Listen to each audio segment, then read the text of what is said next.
Seaside, California in the USL Championship. The 25th week sees Monterey Bay beneath the playoff line. They welcome El Paso Locomotive. It's back to school night, and tonight's match is brought to you by Montage Health. Joined by the man for the entire U.S. soccer pyramid, Jamie Watson. Mike Watts on hand, and take a look at tonight's standings. They're brought to you by Possibilities, where everything is possible. Monterey Bay is beneath the playoff line for the first time since the early stages of the season. El Paso remains in the basement, but only by 9 points, and both teams recently under new management. Now, Jamie, as it pertains to Monterey Bay, Jordan Stewart comes in. It's now 5 winless for them. And that's disappointing by their standards. But Monterey Bay, knowing and seeing the results from tonight, how important this match at home against the basement dwellers, El Paso Locomotive, will have an inherent and integral motivation tonight to go out and be the aggressors. And if they can do that, they can try to right the ship. New manager Jordan Stewart still trying to dial up the right numbers with this group. And Tristan Traeger was questionable coming in. He's going to go from the start. Well, and this is a big boost for the Monterey Bay to be able to have their talisman. He always likes to play off the shoulder, and his ability to find space between the two center backs in behind, or being able to find that space in the box with the right movement, one to throw a decoy run and the secondary run to get open. That's led him to 8 goals on the season, but he makes players around him as well. It's his shot selection that I really prefer about Tristan Traeger and think could be a difference tonight. Meanwhile, El Paso just trying to find goals anywhere, Jamie. At this point in the season, goals and points are at a premium. So for El Paso, it's about efficiency in the final third. Can they be able, when they get to the final third, to make the right decisions, if that's an effort towards goal yourself or to be able to find your teammate? But right now, they're in the position where they have to pick up maximum points, so they will be pushing forward throughout the course of the evening. And trying to push into Amando Moreno. And Moreno has such incredible guile in around the box. It's his low center of gravity, and it's that ability to draw a defender in and then slip it through at the last moment, and then have that secondary run with the ability to finish. Leads the team with 6 goals on the season. Tonight, he has to be a factor in the final third for El Paso Locomotive. The Locomotive have won 2 of their last 3. Meanwhile, Monterey Bay is watching the season slip out of their grasp. 2 sides trying to find themselves again. It's the Union taking on the Locomotive when we come back.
As Montage Health celebrates its 90th anniversary, we're taking a look at the past, recognizing how we started and where we are heading. Over the decades, we have grown from a hospital to an entire healthcare system. Today, Montage Health remains an independent, locally owned, nonprofit organization. We are proud to offer healthcare services for every chapter of life. At Montage Health, our history of excellence is rooted in a commitment to our community. That commitment lives on today and for the next 90 years and beyond. Is something that is built. It takes time. This one's for the underdog that gets up before the sun comes up.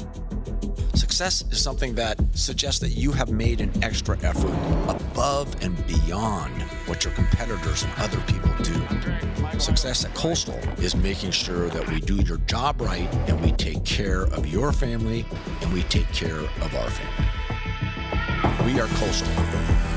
We are family. Tonight's match is brought to you by Montage Health, and El Paso is away to Monterey Bay. It's got to have it time as August approaches September. A look at the lineup for the new head coach, Jordan Stewart, and he's made some changes, including the new addition, Diego Gutierrez. With Gutierrez up top, he'll have the combination with Traeger to stay as central as possible. You'll get the width from Robinson and Donor, but Gutierrez is one of the key figures with Traeger that has to be pressing high up the field. And if they are, that could lead to opportunities early for Monterey Bay. Conversely, Wilmer Cabrera trying to lead El Paso along. Take a look at their starting 11, including his son, Andy Cabrera, up front. Well, and that's a big opportunity for Andy Cabrera to try to lead the line with Moshabane tucking underneath. El Paso will play with 5 in the back. That'll give Ruiz and Stauffer the ability to provide the width to get forward. The 3 in the center will stay more central to try to be compact and to not get passes played through centrally.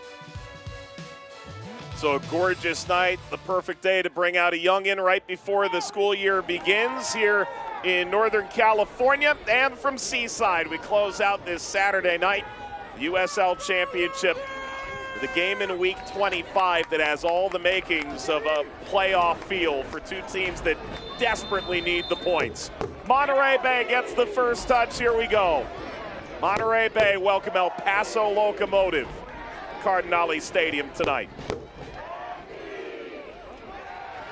Jamie, I'm not saying you've been on many of these kinds of teams or in these kinds of moments, but every player is a pro, eventually is going to face it. What's it like for these teams in this moment of the season where Monterey Bay is 5 without a win? This El Paso team has seen new management and perhaps a good start here on the road. Well, and you have to understand that simplicity in these moments is key. The early pass, play the way you're facing. Moby Fair gets caught on the ball, and then he compounds that mistake by conceding a free kick early. When the pressure is on, the easiest thing to do is the simple option in the first 5 minutes to get your feet, to understand the pace of the game, and then go from there. The exact opposite of what Moby Fair has done. Now can El Paso punish them? Anthony Siaha looks on. He starts in goal for the 24th time this season for Monterey Bay in 25 games. Eric Calvillo, one of the best dead ball strikers in the league. Tumi Moshabane over the ball as well for El Paso. Calvillo, who did not feature a few games back. Where's the armband? Ball drops in and over the 6, knocked out. That'll be a corner. Good decoy from El Paso. Calvillo set up as if he was going to take it. And the second the referee blew the whistle, that's when Moshabane quickly took the free kick. And it did catch Monterey Bay off guard a little bit. Monterey Bay have to be a bit more alert defensively on these set pieces. And El Paso can go quickly if they want 2v1 on this near side. And it's the same duo near the ball. Moshabane again takes it on his own shoulders. Speared away, and that is sent to the Pacific Ocean. We are in Seaside, aren't we? Long out by Ricky Ruiz. There's Wilmer Cabrera, took over on May the 20th, replaced Brian Clairhout, who had seen his run end rather catastrophically. Had a wonderful start to last season, then right around June, fell into a hole that they truly never recovered from, up to Rebel R. Dolenmeyer approaching the end line. Kai Green gets the call to start today. He was in doubt. Moreno trying to force his way into the conversation and commits the foul. There's Jordan Stewart. Just took over on August the 5th. He said the next step in his evolution as a coach is to be the guy who makes the decisions, oversees the front office, the budget. Well, he's the guy now. He was an assistant at the Town, part of the San Jose Earthquake organization previous. Made a great decision on the sweater as well, too. You think that's his own brand? Could be the very well-known, notorious Lescott Stewart brand of clothing. You see him and his best friend Jolene Lescott, assistant manager for England, had a clothing brand, and big game calls for a big outfit attire, and that's as big as it gets right there. Top tier clothing. Bit of a departure from the Frank Yallop polo game. Frank Yallop has done so much. He could wear whatever polo he wants from any decade that he's coached, and he could pull it off. True enough. Former manager. Yeah, Stewart comes off the Yallop tree. Yallop dismissed following a week. Jordan Stewart installed as the new manager. Siaha struggled, gave it away. Cabrera. That's blocked. And that is a rare miscue from Anthony Siaha in possession. This is too lackadaisical of a start for Monterey Bay, and such an important match. In the first 4 minutes, they've been on the back foot and reactionary to everything, but now they have to try to press it. And if you're Monterey Bay, if you've got to go long, you just need to clear your lines till you get your feet sorted under you and start playing higher up the field. Back to Jamali Waite, who had to wait his turn to get the call in goal for Jamaica, but what a star turn he took at the Copa America in place of the injured Andre Blake. Tremendous 11-save performance against Mexico that kept the Reggae Boys in the game. Ultimately, Jamaica eliminated in the group stage at this summer's Crown Jewel tournament.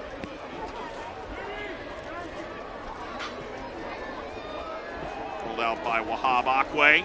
Tonight's injury report brought to you by Montage Health. Monterey Bay not reporting any injuries coming into tonight. Borelli, Palua, Yuma all out for El Paso.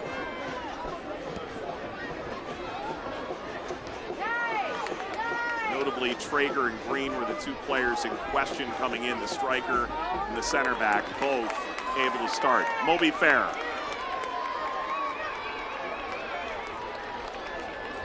Guzman.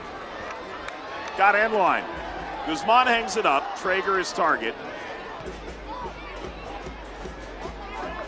Robinson. Dixon. Got to play him back. Dixon hesitated. If anything, you just got to reward Grant Robinson for that run so he keeps doing it. Robinson plays just beyond the reach of Revelar and away by Akwe.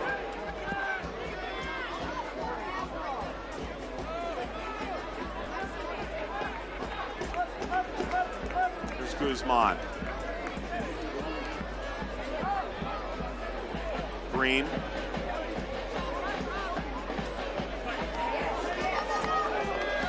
Strides by Cabrera.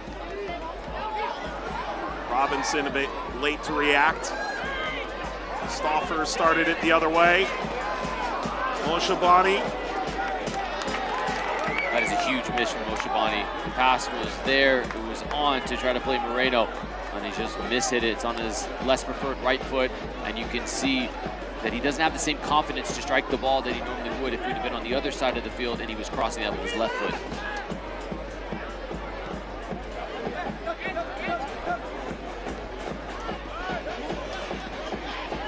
Guzman. Bounces in for Traeger. 8 goals on the year now, Robinson. Dixon. Traeger. And the whistle's gone. This is offside. Yeah. Monterey Bay, 2 wins in 16 games. Now they're actually quality wins. Home against Memphis, away at Pittsburgh. But they've struggled to score with consistency, only 24 in 24 games. And hopefully getting Traeger going is just the turning point they need. He's only played in 19 games, only started 14.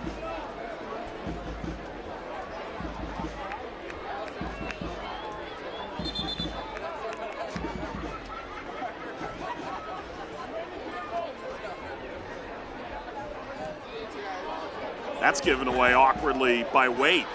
Into Traeger, went for goal and sent it wide. Well, the goalkeepers need to keep their head right now. That's a couple of really awkward moments out of the back. Both goalkeepers inside the first 8 minutes with a lackadaisical approach and just a little bit of lack of concentration. Now watch as this comes into Traeger when this gets turned over. Because he takes it back, now he invites 2 defenders back into the play, and he makes the degree of difficulty to turn where he can't pick out where the goal is. That makes it even harder for him to get that effort on target. And now a free kick won by Alex Dixon. And Monterey Bay within shooting distance in the 9th minute.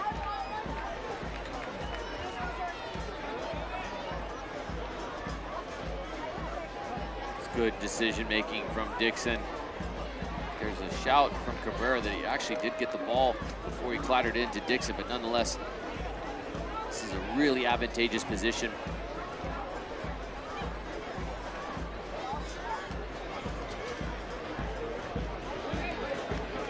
Diego Gutierrez is new to Monterey Bay fans, but he's not new to standing over a free kick in a dangerous position. He did a lot at Charleston, but it'll be Fair's moment.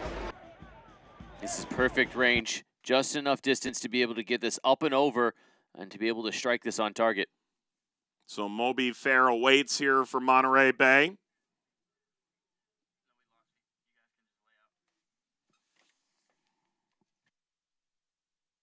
Jim, goal kick. It was sent out there by Fair. Apologies for the technical difficulties.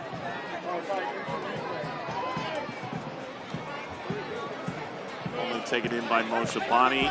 Put out over the line by Guzman.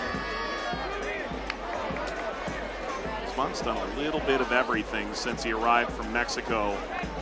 Initially to San Diego Loyal, and he played everywhere in Mexico, believe it or not. Came out of Morelia, San Luis, Puebla, Tijuana, León, Necaxa, Toluca, and finally at Querétaro.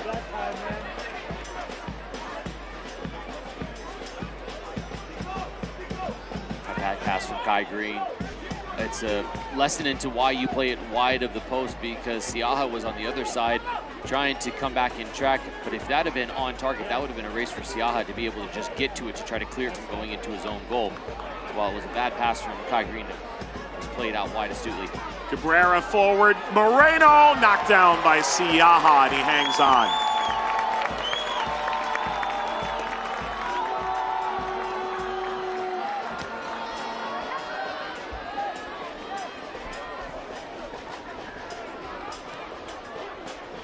Paso in the press.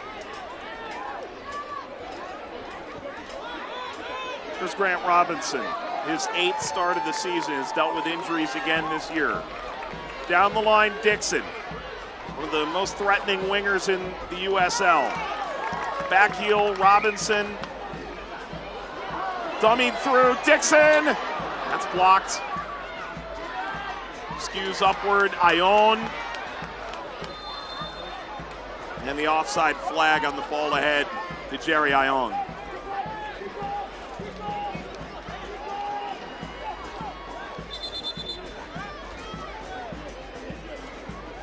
The USL Championship continues its run on ESPN Networks in September. A Western Conference matchup.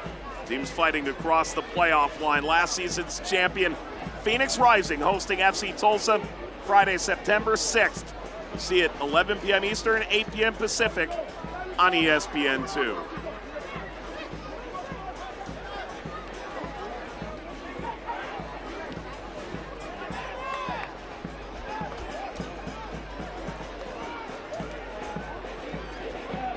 Cabrera. Leading touch, Moreno joining, kept away from Moshe Bani.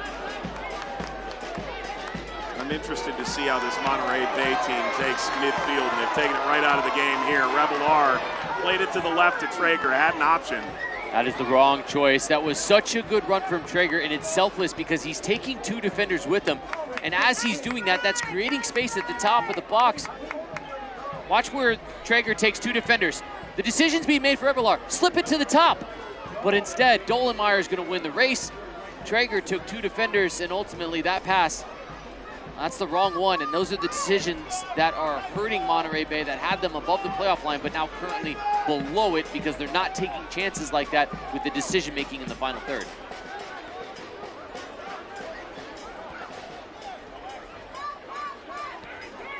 Ione.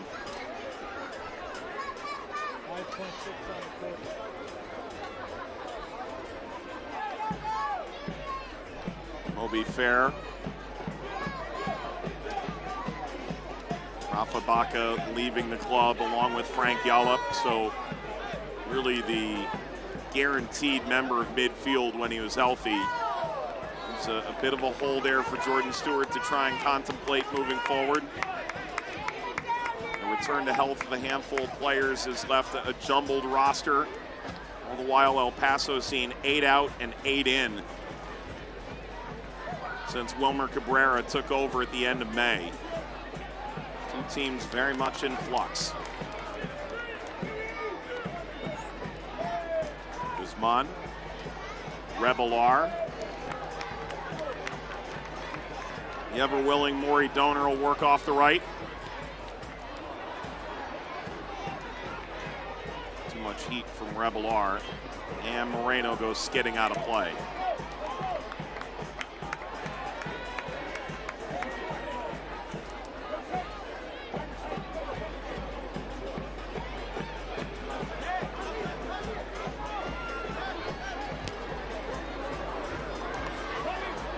Soars up, grabbed here by Wade.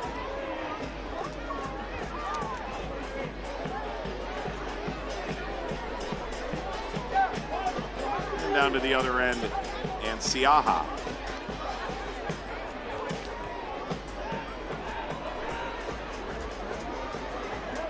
Dolenmeyer.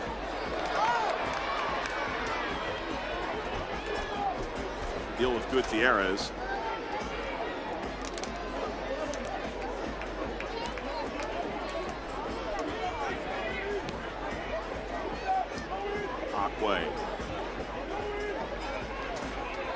You can see Dolenmeyer from space tonight. It's not just the orange kid. He just stands a full head above every other player on the field, it seems. One of the best goal line clearances against Orange County that we've seen in quite some time.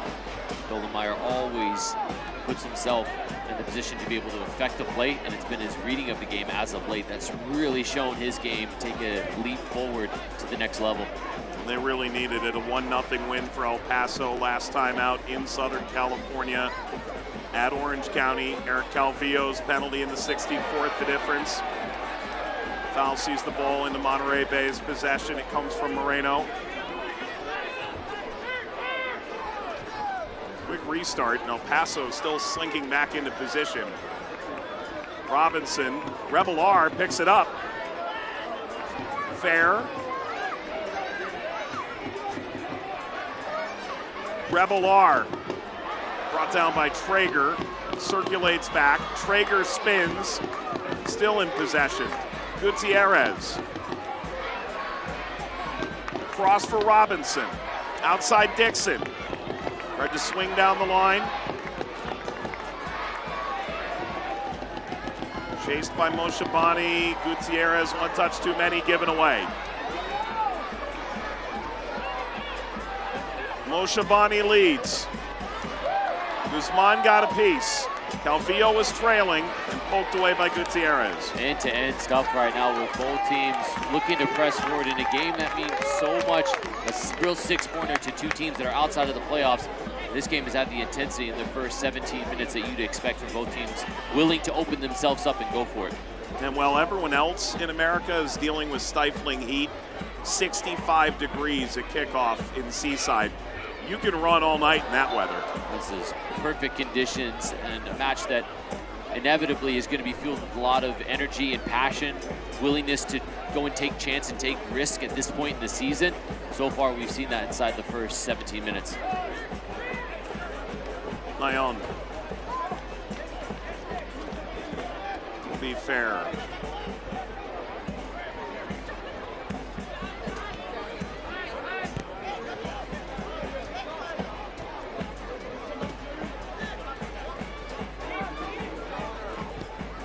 Dixon. Down by Ruiz. Stauffer. That's a lot of acreage out in front of him. Cabrera. Too tricky for his own good. Away by Coronado. Coming into tonight, efficiency was always going to be the key for Monterey Bay. If they've only scored 24 goals, and El Paso only 19 goals on the season, so not prolific in the final third, but that's going to mean that there's got to be extra concentration when you get in the final third, and you've got to have that quality. There won't be a lot to separate these two teams, but who's going to be the difference maker to be the one to step up and deliver that assist or the shot that creates a goal? Robinson got beneath Revelar.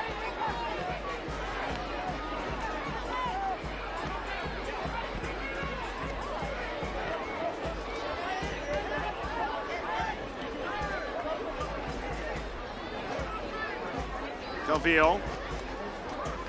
Aquay. And that's a foul seeded by Maury Donor.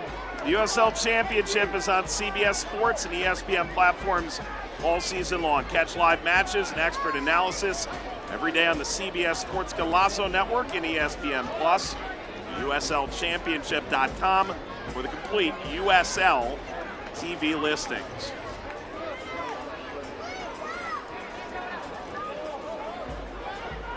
Monterey Bay is headed to Miami next weekend. El Paso gets the bye upcoming. Then they'll host Detroit, visit Indy, maybe playing in an Open Cup final in September. Ball through. They did nutmeg appropriately, but Stauffer couldn't connect with Moreno.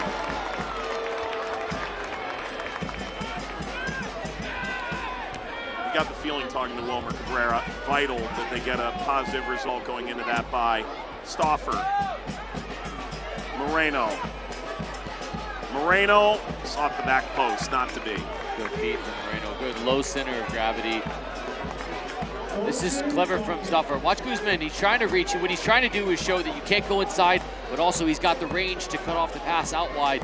And what that does, it actually makes the decision for Stauffer to go through the legs. That was clever on his feet thinking from Stauffer.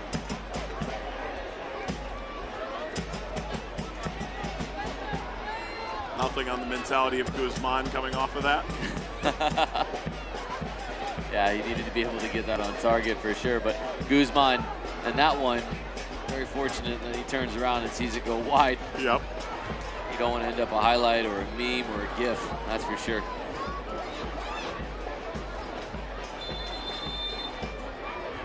Skipped all the way through and the offside flag raised.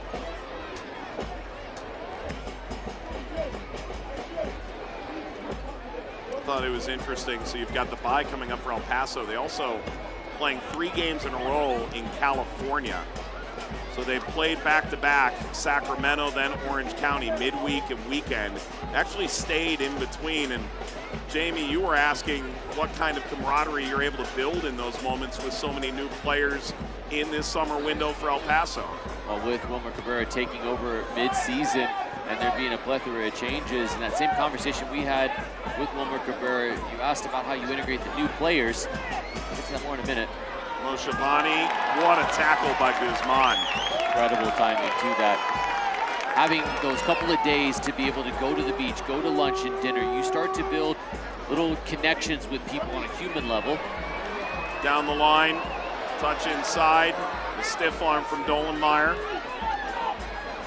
Ione collects at full speed. Jerry Ione slips wide. Donner crossing for Traeger. And Waite comes out of the pile. This is really good. Ione, watch how he baits in Dolenmeyer, and it's just a little touch. On turf, that's even more difficult because it rolls faster. Traeger's trying to get across of Waite, and he's ever so close. That is inches away from being a perfect goal. When you're across the face of the goalkeeper, all it just needs is a redirection. That is a late challenge from Brendan Craig. And Craig showing the first yellow of the game.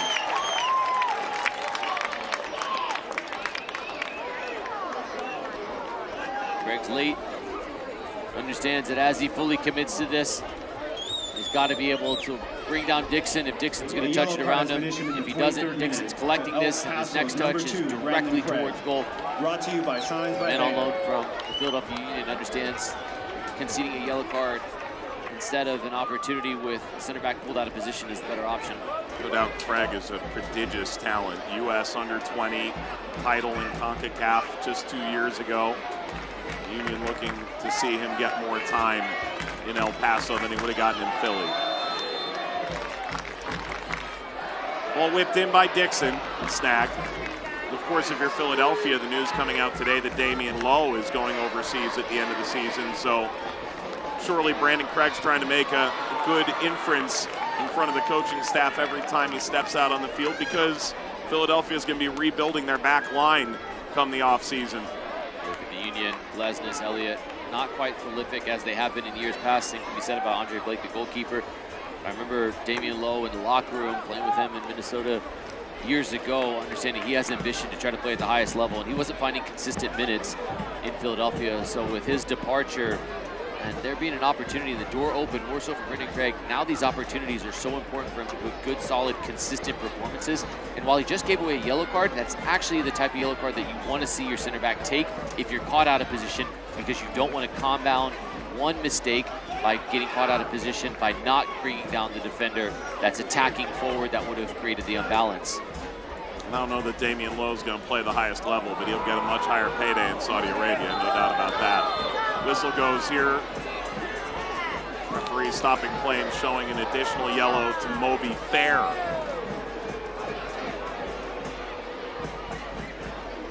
As this turns over, Fair out of position. When you cynically pull down the player to stop a promising attack, it makes the decision easy for a referee, Benjamin Meyer. Now you're starting to see the consistency from a referee. He's just brandished out one yellow for stopping an attack for El Paso. He's done the same now for Monterey Bay. Now the standard has been set. If there are more attacks that are stifled by fouls, expect to see more yellow cards from a referee. You have to understand that as a player. Now you have to be smarter as a player when you commit those lazy fouls that stop attacks. That's Fair's 6th yellow of the year. No player in this game is on yellow card accumulation warning coming in. Lost in by Lucas Stauffer, falls here, Moshe Bane! Enough from Siaha for Donor to come scoop it up.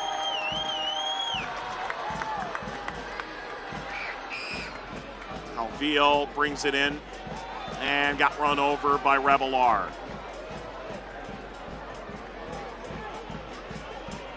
Ione just doesn't stay with Moshe Bane as he runs, and these are the mistakes that cannot be made. Ione at 22 years old has to understand the importance of these matchups where you cannot let runners go untracked. Those are the opportunities and the fine margins that could separate you from picking up points, getting above the playoff line, or a team below you getting closer to you. It's worth noting that Ione was around San Jose too. This bobbled by Siaha and the whistle goes. Maybe the benefit of the doubt here for Siaha with Dolenmeyer in behind. I think Wilmer Cabrera is a little frustrated with that. So in theory, Ione knows Jordan Stewart quite well from his time around San Jose's second team. Moreover, he got brought in right before an Open Cup game, a short-term signing ahead of Irvine Zeta. You and I watched him drop a 2-goal performance in the Open Cup. Best player on the field. Before the match, we were figuring out what's this about this Jerry Ione guy to get called up so close to the match, and well, he was man of the match that evening, and he's parlayed that into a professional contract, and now somebody that consistently finds himself in the starting position. That just goes to show you how important the Open Cup is. Fair, now Gutierrez. Gutierrez taking time and space and chips it through. It got away. Traeger was offside by any measure.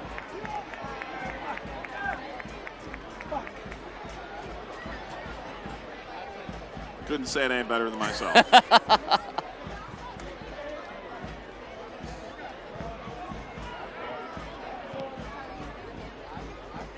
Cardinale Stadium here in Seaside. Scoreless, approaching the half-hour mark.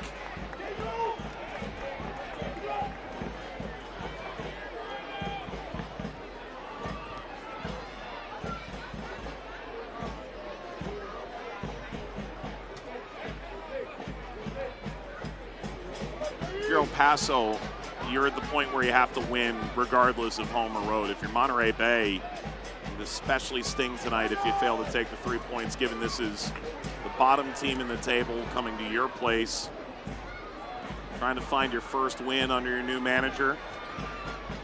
You're absolutely right. And so the players will understand the inherent importance to that.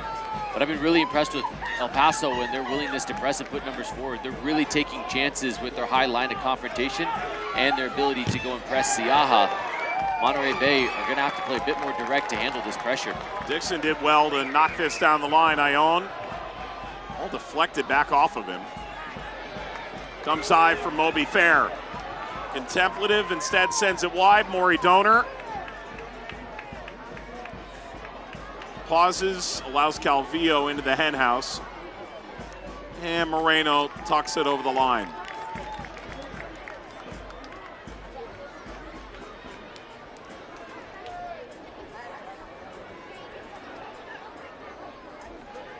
Good turn from Gutierrez. Now he's got to connect it. Robinson. Can shoot from here. Robinson, good first touch. Now Traeger. That got deflected. And again, Craig this time up to the task. Nothing's really gotten through just yet. Coronado got his pocket picked. Whistle's going against Adrian Revelar. That was really close to being 1-0 to the host. Robinson really sells the fake. And as he does, it's the next little clip in that Traeger just can't get sorted out. And that is a really good bit of defending from El Paso, committed from 2 and 3 defenders to get back in time. Traeger, Donor, bounce off it, Dollenmeyer, oh what a save, wait, turns away Revelar. Falls back to Gutierrez. Well, that took a very fortunate series of events. And still, Waite able to turn it aside. Ball through again. Bounces over the penalty spot and gets launched. Bounces in again, down by Traeger. Fair for Gutierrez. The overlap arrives. Donor. Ball dropped in front by Waite. Chipped up again. Bicycle didn't go. Header down. And eventually Waite hangs on. Dixon went for the spectacular. Traeger went for the header. No one able to get it through. My goodness, let's take this all the way back to the first save. Incredible job of staying up on your feet to be able to push this wide. Now watch as this comes back out. It looks as though Donor's gonna let it go. And then he's just clever because everyone stops assuming he's just gonna carry it over. Then the acrobatic almost turns into an assist. My goodness, that was heart and mouth moment for Locomotive. They do just enough thanks to their goalkeeper and last-ditch defending. Miguel Gonzalez probably scored the best goal in league history. It was the flip throw to a bicycle kick with Oklahoma City. Who was on the field that day? Alex Dixon. My goodness. He tried to come up with a little bit of his own magic that time around, and gosh, that had to be 7 years ago, the Miguel Gonzalez bike. I mean, if I asked you what you had for lunch 3 days ago, there's no chance you remember, but of course you remember Buddy, that goal from 7 years ago. I called it, and it's followed me everywhere ever since. It drives me crazy. Did the goal call do it justice? I don't think so. I beg to differ if it's you, Mike Watts, the voice of USL. Here's Craig. It would have been an injustice if it was anybody else but you on the best goal in USL Championship history. It all started with the wrong structure to my lungs in the lead up. I just wasn't prepared for it. Nevertheless, Moshabani. I mean, to be frank, you gotta see the flip throw to bicycle coming. You know, that was on you. I know. Moshabani. Oh, what a run. Moshabani finally turned aside, out to Stauffer. Brought in calmly by Siaha. There's a little bit of talking going on, some smirks. This game's got juice. It does have juice right now, and Moshabani almost had the juice to be able to get through 4 defenders, but then he astutely plays it across. I like Stauffer shooting this to the far post. He gives himself the chance to score at the far post or to get a rebound for his teammate to tap in. Header falls toward Traeger. Dollenmeyer launches. Revelar. He leaned into that properly, and that's going to be a yellow to Coronado. His 3rd in 7 games since arriving at El Paso. Started the year at Central Valley Fuego. This is so smart from Revelar to understand the way our referee has officiated. He's given 2 similar bookings. So when Revelar goes across Coronado, what that does is it forces Coronado into a decision. Do I let him go in an advantageous position to shoot, or do I drag him back and pull him down, which inevitably at this consistency from a referee has yielded a yellow card. He chooses the latter, and we get the same result. And now a set piece for Monterey Bay, where it looks as though everyone's gonna set up for this ball to be clipped in, but keep an eye on Gutierrez being clever and going to the near post on his own. Gutierrez, that goes off the wall. Whoever's sitting next to our microphone tonight is having a whole experience. Listen, you could just raise your hand and own up that you No. Innocent. definitely feel my catching. Yeah. Up close and personal action from our fans and players. Someone's up there catching a stray and they don't even know it. Bagel corner kick.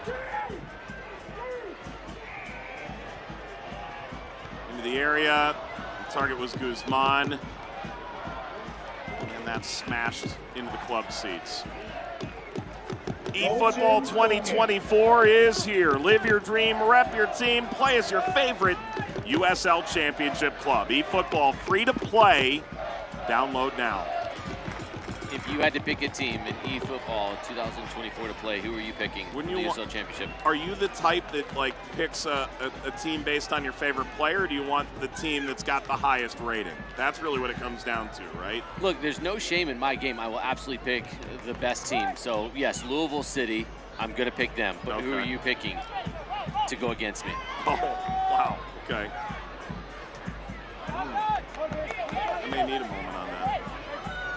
Ball comes into Dixon. I'll tell you what, I'll give you Louisville City, and I'm so confident in my eFootball 2024 abilities, I'll take Miami FC. Excellent.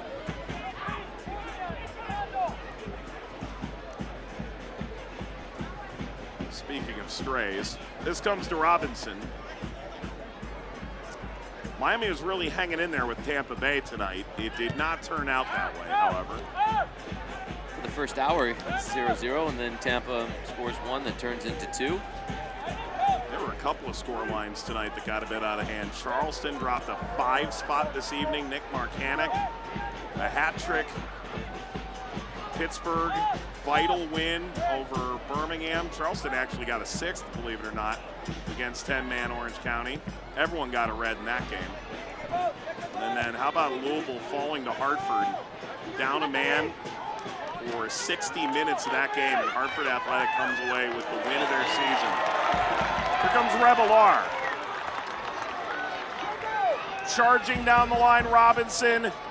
Plays it through, mistouched by Akwe, but support behind.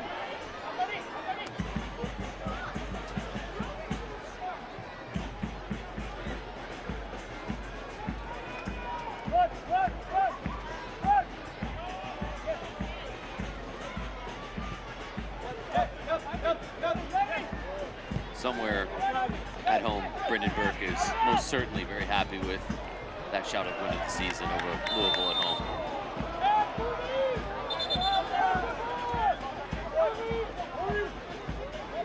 What a masterclass, though, for Brendan Burke. Not sure that's the discussion that's being had tonight, but I'm confident they'll take it. Danny Cruz sent off in that game, the Louisville head coach. Adrian Perez sent off at an hour. Louisville took the lead in that game, and then Mamadou Zhang bags a brace. And the Players' Shield is now a 1-point race with Charleston's win over a pretty outmatched Orange County on the occasion. One thing Louisville has in their favor, 2 games in hand with that 1 point.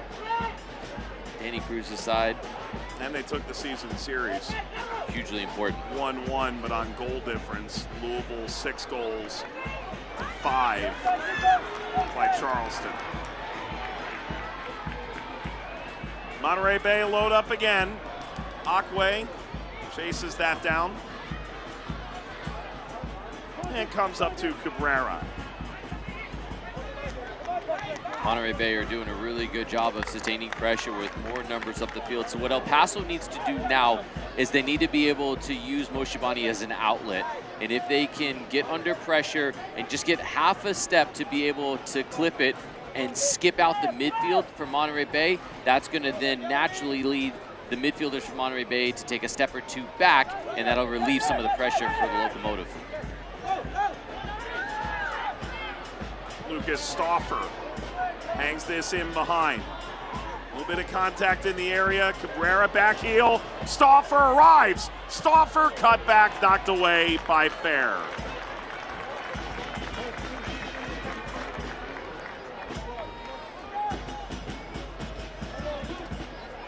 This is really good from Cabrera. He's actually going to make this decision for Stauffer. He understands that Stauffer should have been going at first. Lucas Stauffer didn't make the run but he waited till the moment, and then when Cabrera put that into the space where only Stauffer could get to, that's when the light bulb went. Then when Stauffer goes, and that leads to this corner. Bagel corner kick belongs to Moshe Bani. I mean, okay. It was that 1/32 of a revolution of the ball back into space that made it just right. Sure.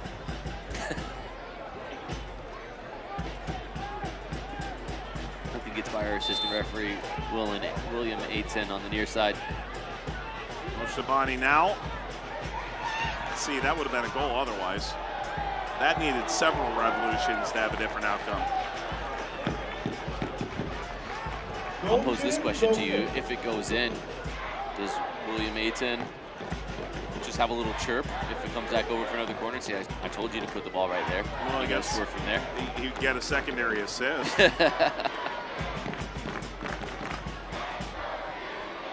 I used to love bantering with referees.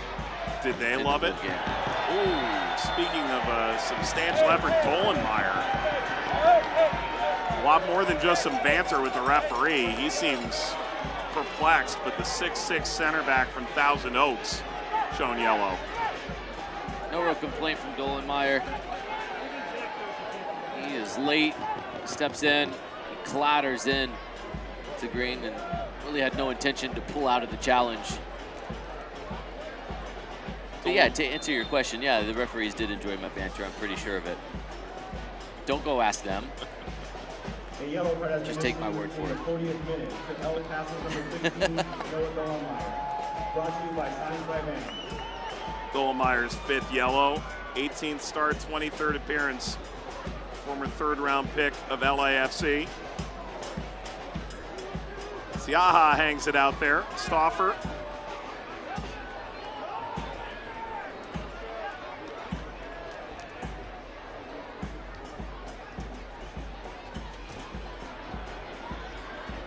Dollenmeyer walks it out. Dollenmeyer playing a little all over the state of California. Oxnard, Cal State San Bernardino, eventually Cal State Fullerton in Division I. 3rd round pick of LAFC, spent last year in MLS Next Pro and got the call in for the Open Cup run. Falls to Dixon here. Craig on defense, corner. Union fans, are you ready? Bagel corner! Next time you talk about bagel corner kick, can you please say it with the same amount of enthusiasm? Jamie, it's a bagel corner. Corner kick. Dixon. Wait, don't tell me. And rolled out here for El Paso, and can they catch Monterey Bay snoozing? They flip the field. Alvio enters the fray, instead into Cabrera. Returns, Moreno tried to give and go. Cabrera. Good hesitation from Cabrera. He was clever in his entry pass to split the 2 defenders, and then he continues his run on. Because he does that, he's able to pick up the secondary ball. Now watch this little hesitation. That creates his space. And he's able to get beyond Moby Fair, just unable to guide that on target. Really expect himself to be able to at least test Siaha with an effort on goal.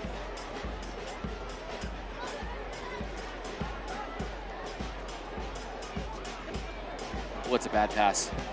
Right to Stauffer. Cabrera cuts over. Moshe Bani slipped ahead. Got by Green, who was on the backside of Moreno. If you want a microcosm of El Paso in the final third this season, look no further than the last 10 seconds. The ball gifted to them. They have numbers advantage, and they can't make the right decision in the final third. Moshe Bani has to be more decisive, and for Monterey Bay, they cannot give those opportunities in a game that's so important to them. They have to limit these mistakes, especially with less than 3 minutes to go plus stoppage time till halftime. Put your foot through it if you're the goalkeeper at this point. Don't take the risk in turning it over and giving away the lead just before halftime. Fair. I thought it was fair. Pulled up end line and out by Akwe. Corner. It is a bagel corner.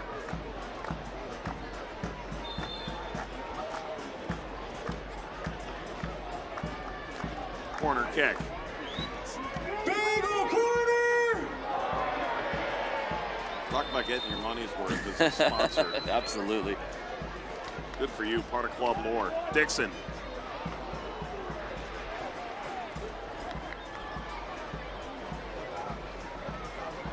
Next time I drive by a bagel corner place, inevitably in my head, I'm going to think bagel corner, corner kick. There's Jamali Wade. Came out of the Philadelphia Academy. Fairleigh Dickinson on to UConn. Trialed at Pittsburgh. Bob Lilly took a liking. Loved his habits in training. Athletic, great shot stopper. Helped lead Pittsburgh the Open Cup quarterfinals last year. This is a guy who was actually cut by Hartford middle of preseason in 2022 and showed up in Pittsburgh just in time to have a chance to make the roster. Official has indicated a minimum of 1 minute of stoppage time. Brought to you by Monterey Health. 1 minute of first half stoppage time.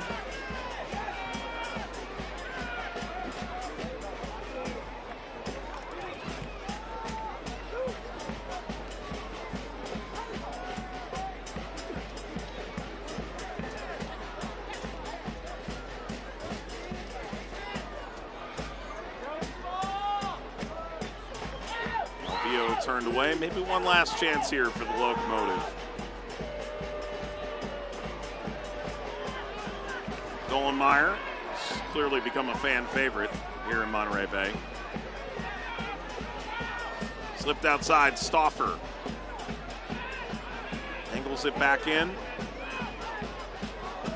Off the turn, not going to get that whistle. Calvillo came away with the ball. Calvillo inside, that deflects from Coronado, and there's the halftime whistle. Scoreless at the break.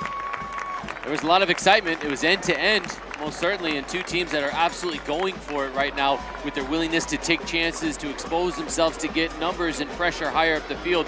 But this game is just lacking that quality in the final third, so both managers will have a chance to speak to their sides, figure out how, when they get to the final third, they can break down their opponents and get that vital first goal. Stewart chatting with the former player, now assistant coach Simon Dawkins, and the players are off to the locker rooms here at halftime. Do you think the young kids are excited to go back to school? Just imagine how the mascots feel. Integris Wealth Management presents our halftime coverage. Monterey Bay and El Paso at a stalemate. Scoreless here in Seaside, California. Halftime is coming up.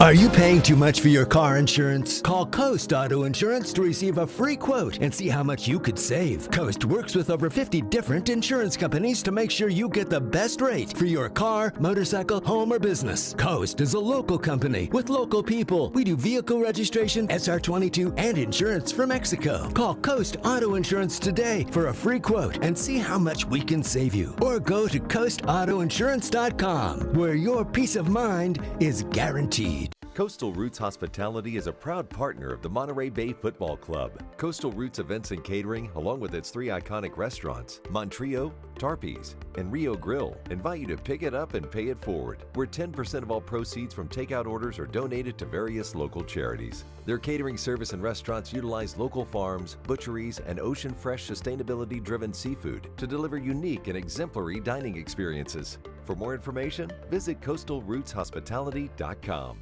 SeatGeek is the ticketing app for fans like the high five strangers got, game-winning interception, first down, just a nice solid tackle. If you're in arm's length, you will be swapping skin with this extrovert. You see, he knows SeatGeek got him a great deal on tickets, so he can focus on what he does best, smacking palms. SeatGeek handles the tickets to sports, concerts, and more.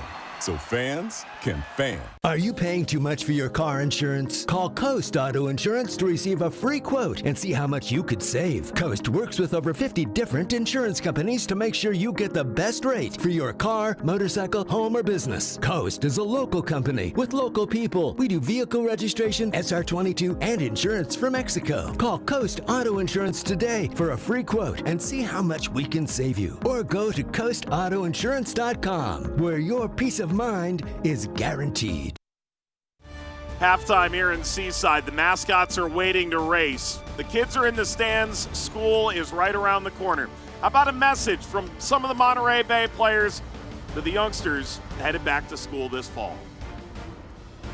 Alrighty, kids and teachers are headed back to school. Remember, don't go procrastinating and asking your mom and dad to get a poster board a day before the project is due. Guys, I wish everyone, a good start to the school year. Learn, listen to your teachers, have fun, and get educated. Kids and teachers are headed back to school. Wishing everyone a good school year. Stay focused and work hard. Shout out Carmel River School. Have a good year, guys. I myself am going back to school August 26th also. Shout out Bellevue University. Sucks, but thankful at the same time, so let's get back to school. Enjoy it because the year goes by fast, and then sooner or later you're done with school. So just enjoy it. Shout out Watson High, Massey Elementary School. Make sure you do your homework. Hola a todos, niños, maestros. Solo para desearles un muy feliz regreso a clases, que sea un excelente año escolar. Disfrútenlo mucho, aprendan mucho y bueno, queremos gente preparada, así que estén listos, estén bien. Les mando un abrazo y que sea un gran año. Abrazo.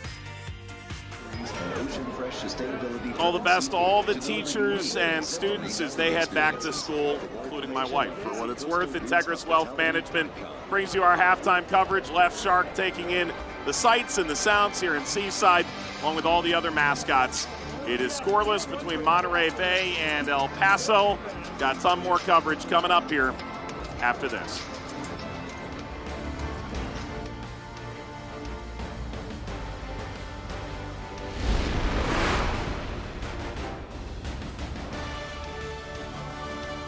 Is it somebody's birthday? Dad, come watch us hit this ugly piñata. Dad! When Hornets show up, so do we. Terminix it. This is the beginning. This is a first practice, a first video session, a first pregame talk. This is a first ticket, a first scarf raise, a first kickoff.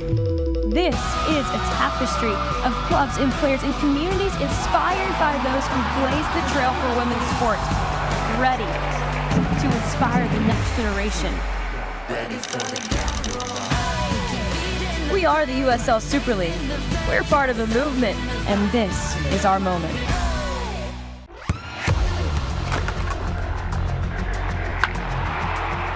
We all have goals. But let's be honest, most of us aren't going to be professional athletes. But if your goal is to finish your degree, we can help. Come to a university that puts your goals first. Bellevue University, your partner in finishing goals.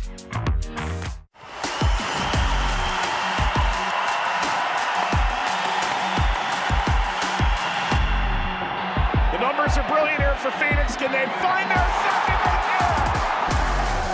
here? Drops it to Lasso. Lasso gives it a go. What is the Lasso?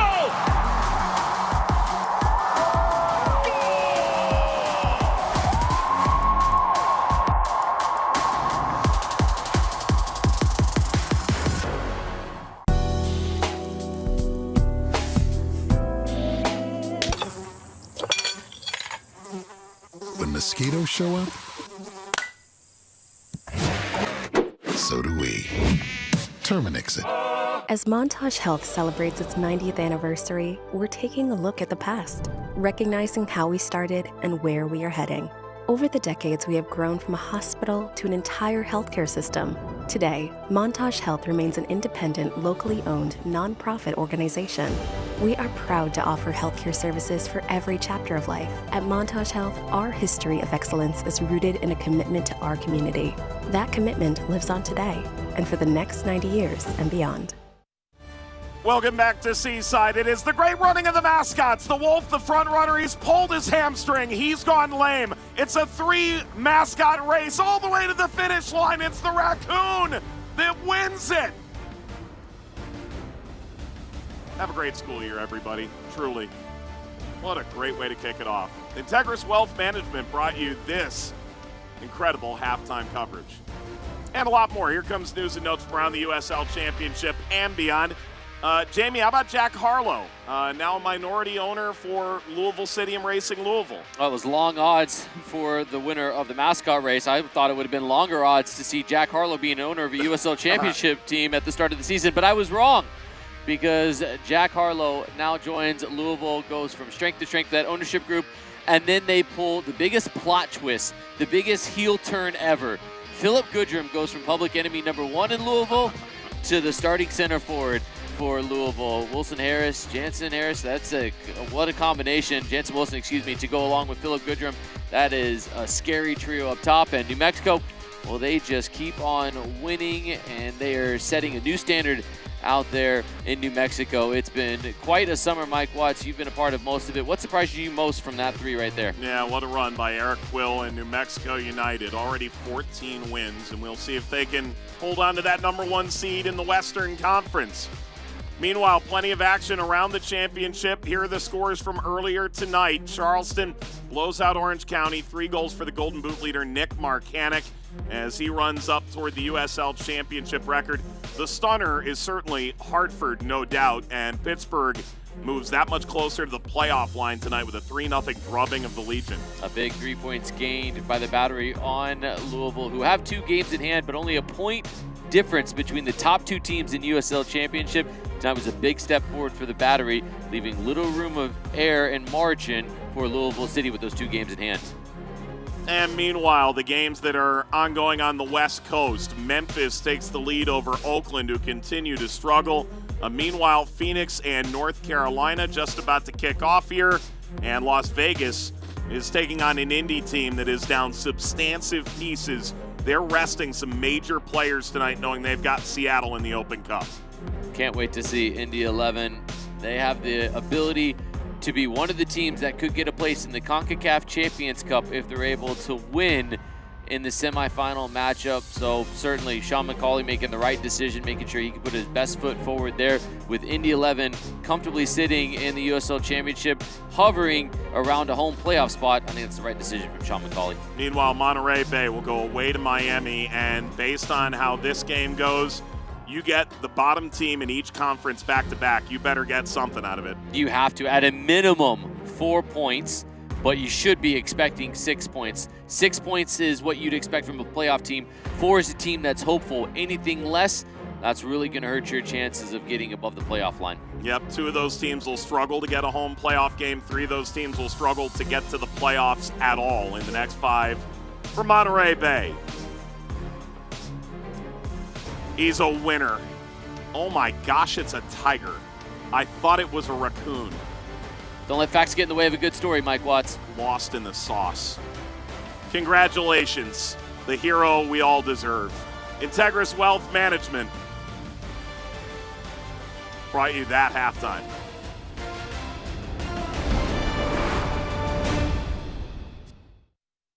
Somebody's birthday?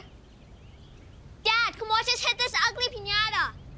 At First Capital Bank, we are dedicated, consistent, and committed to your financial journey. Our experienced team builds trusted relationships with each client to understand your financial goals. Roads to success have detours. Let First Capital Bank guide your journey every step of the way. As your local community bank, our priority is to cultivate success through outstanding and uncompromising service.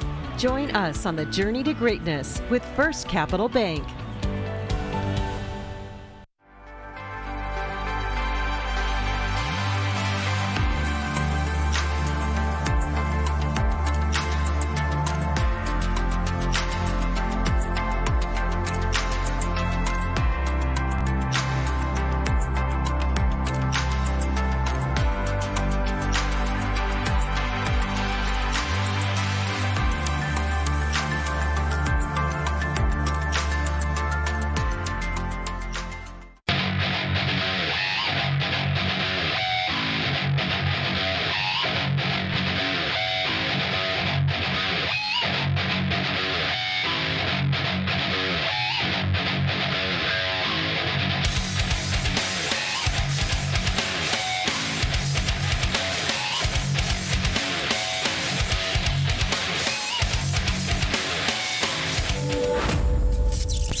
At Integris Wealth Management, we know what it takes to be a good teammate.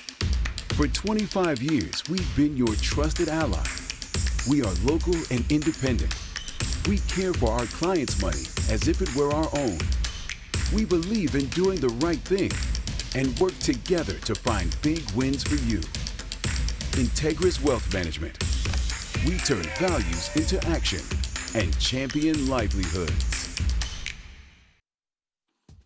Let's take a look at the first half highlights between Monterey Bay and El Paso. El Paso creating in an end-to-end game here at the outset. We knew that this was going to be two teams that were really going for it, and in that expansive nature, they opened themselves up to counterattacks and transitional moments, and both teams had opportunities.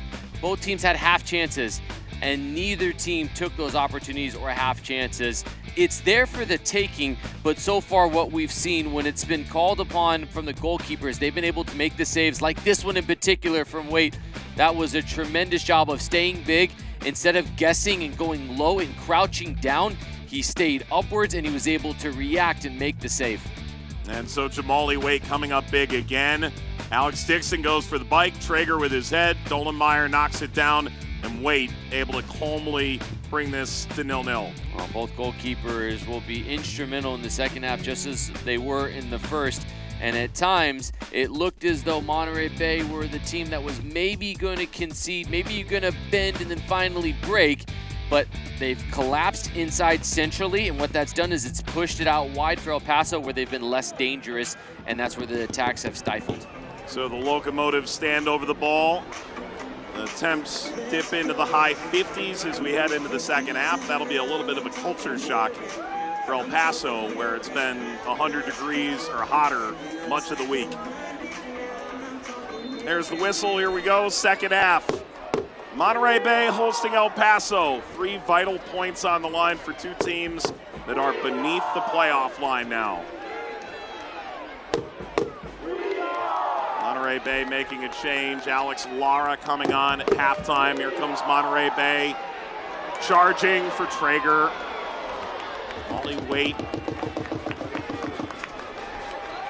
BBSI presents the substitutions tonight. Carlos Guzman comes off at the break for Lara. Monterey Bay has 2 substitution in the 46th minute. Brought to you by BBSI.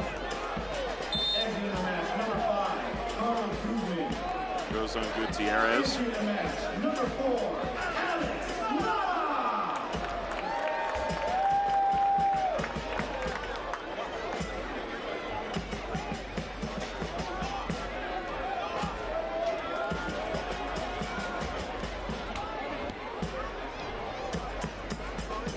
Well, that's one way to go about your business. Yeah, I'm not sure that Guerrero will love a 50-yard square ball across the top of your 18, but fair enough, it worked out.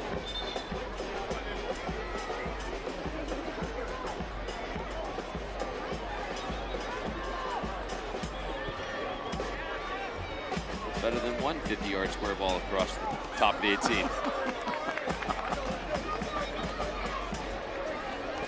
3. Here we go. Ruiz preparing us for Dolenmeyer's more fulcrumed effort through Waite. See, that's the way it's done. Craig.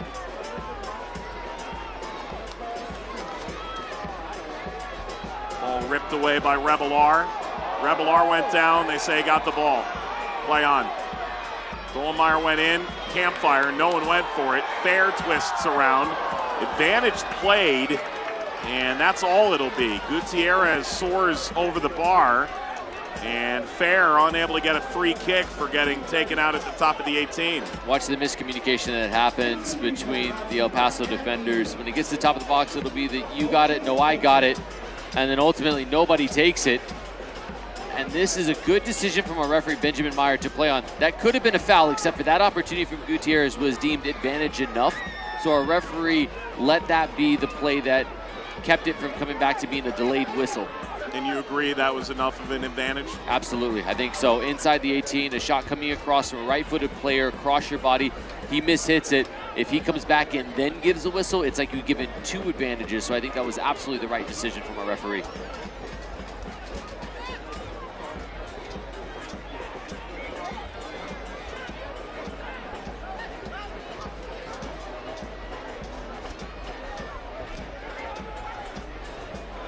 Passed over by Cabrera. Moshabani outside. Forward now for Moreno.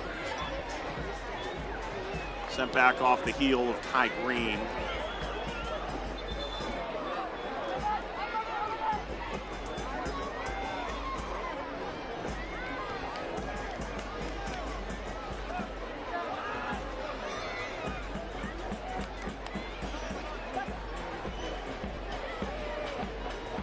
Dolomire, quite comfortable, perhaps now to his own detriment.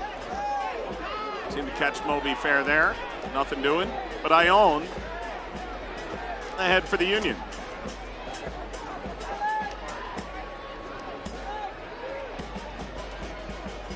Bounced off Cabrera, remains with Monterey Bay.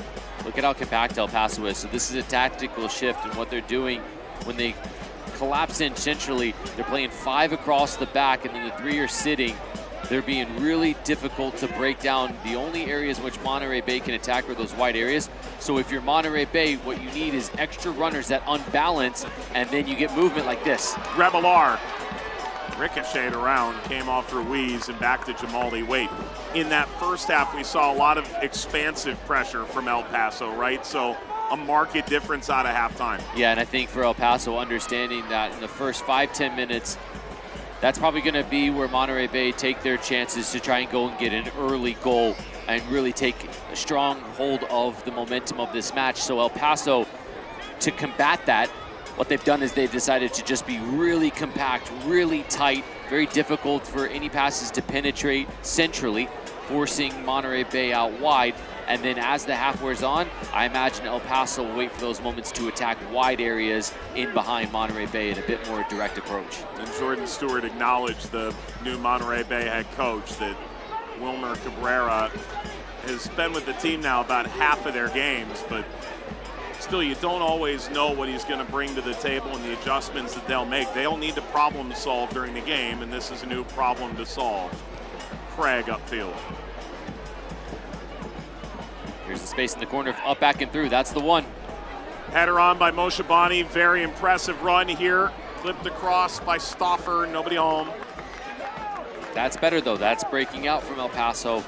They just need another person that's willing to run on the far post that can be the benefactor of all of that work to break free on one side. And if somebody has the willingness to run 60 yards forward, that's where they can get a tap into the back post. But mentally, you've got to convince yourself, I'm going to make this run. The odds may be low that you get on the end of it, but the one time it does, that could be the difference of 3 points or just 1.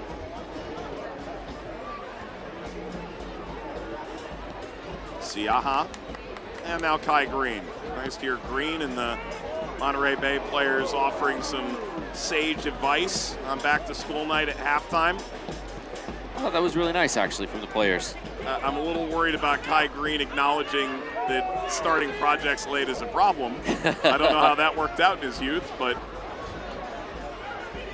I don't know if that's a lesson learned or an example set or somewhere in between.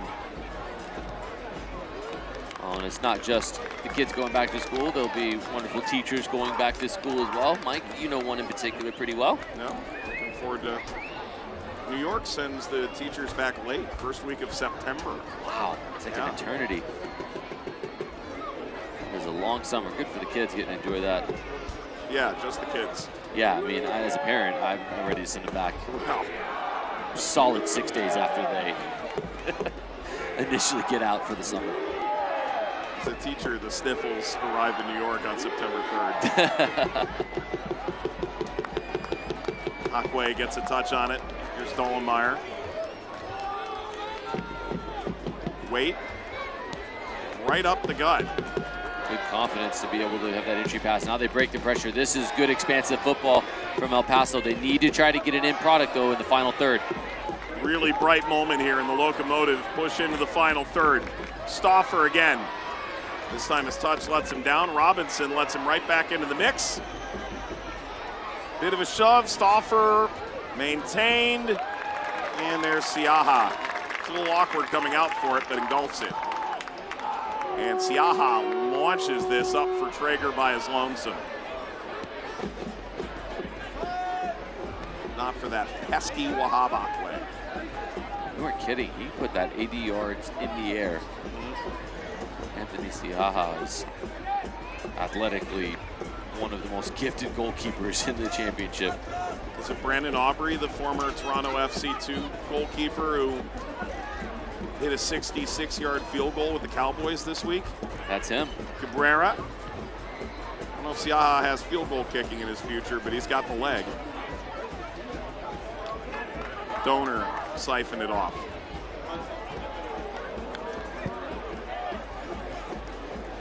What's the longest? I was just about to ask you what's the longest you could kick a field goal. I think I could hit a PAT You in think the so? right Yeah. circumstances. Think so? Not being rushed by a 325-pound nose tackle, but with all the pads on and a helmet and everything, yeah. I mean, other than that, though, it's a piece of cake, right? Right. I imagine in your prime, we're talking in the 50s, right? Yeah. Yeah. Easily in the 50s. What was it, Brandon Aubrey's 66? I was probably about 65. He probably bested me by a yard or so. Oh, okay. Ish. Ish? Like ish. Ish.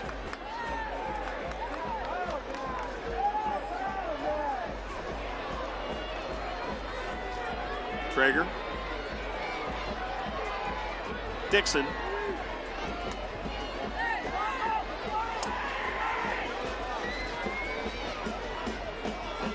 Donor.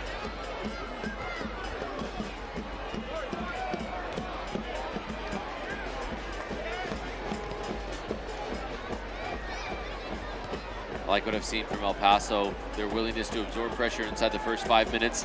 Then they were the protagonists for the next couple minutes. Now they realize Monterey Bay, as the home side, has sort of gathered the pace of play again, so now they're collapsing again and forcing Monterey Bay backwards and wide. Diagonally to Donor, and that Select ball got out over the end line. Select is the official match ball supplier. The USL Championship and many elite leagues throughout Europe. Visit us.select-sport.com. Latest Select product specials and more. Select, the player's choice. They unveiled the new match ball for the USL Super League last week as well. Their opening slate of games, 3 sellouts. And action in that league continued today, the new First Division Women's Professional League.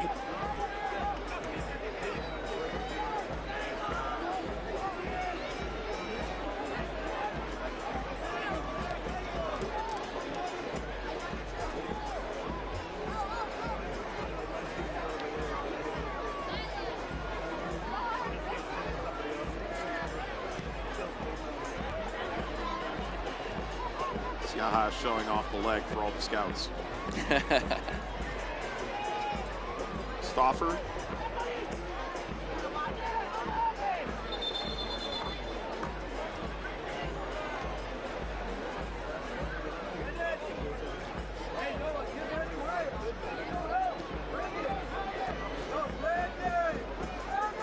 Stauffer, all Big East player. Creighton went to Red Bull 2, landed in Germany for 4 years before playing last year at Las Vegas Lights. First season with El Paso.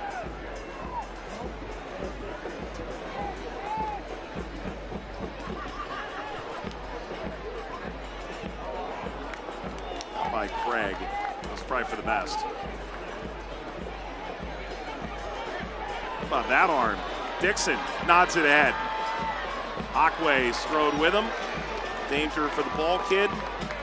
Corner for Monterey Bay. That was an incredible throw-in that sprung a counterattack. I mean, that is just next level thinking to be able to quickly be able to decipher that and then execute the throw-in that starts a transition moment, which leads to this ensuing corner. That's why Liverpool pays for a throwing coach. Ball across. 2 options percolating at the back post, and neither were able to get to it. How much say do you think the throw-in coach for Liverpool has in coaches' meetings? More now, glad to guess, than he did last year. The Jurgen Klopp, yeah. I think they need to do it by committee now. Job title sounds like something you just make up for a friend. Sort of, well, anyway.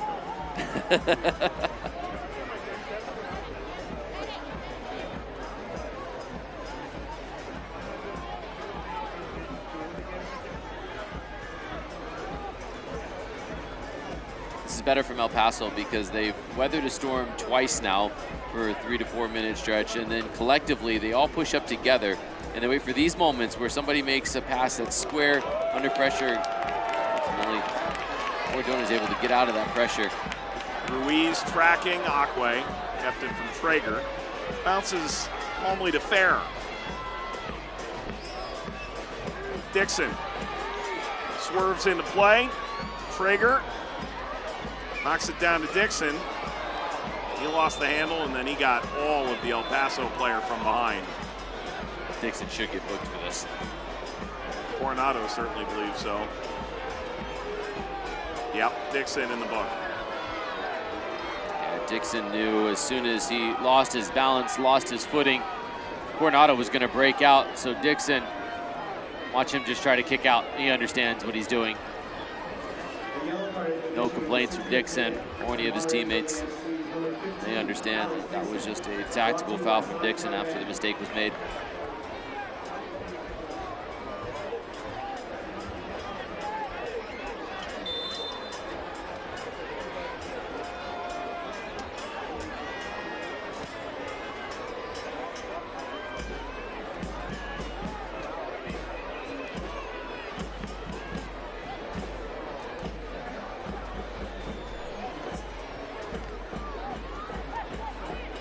Ione, Revelar. Alex Dixon. And that'll slip over the line. Paso quietly has won 2 out of 3 here. They've only won 1 game at home all season, although they did beat Miami a couple games back to end an 11-game winless run at Southwest University Park. On the way to good news for them. Here's Moreno trying to provide more. Mondo Moreno shuffling. He ran Lara all the way to the end line and knocked it off of him for a corner. Good patience. Good patience from Lara. On the same page there with that assessment of Lara, just waiting, understanding. There's the unbalance with Kai Green committing and missing. Now he's just delaying, he's waiting, because with each second that goes by, he's getting help from his teammates to get back into recovery positions like Ione in the middle and Green, who initially missed the challenge. If Lara dives in and he misses out, now it's just a clear path on goal. A less enthusiastic bagel corner kick. Calvillo, open header, and ran by Coronado and out. That's a big miss from Coronado. Unmarked, there's a breakdown tactically or a pick that's set, something that's designed that gets Coronado wide open or a breakdown defensively. But regardless, that has to hit the net. There has to be an effort towards goal that challenges Siaha. But Robert Coronado mistimes the challenge, closes his eyes, takes his eye off the ball, does something ill-advised at the wrong moment. Well, Paso had 13 feet of unmarked defender running through the area between Coronado and Dolenmeyer. Dolenmeyer nods this into an open region. Kept in by Donor. For Traeger. Past the hour mark tonight, Moshe Bani flipped like an omelet. Donor.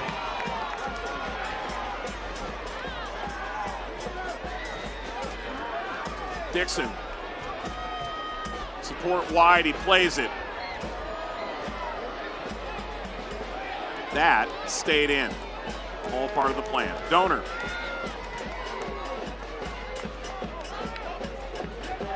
Gutierrez, new acquisition from Charleston.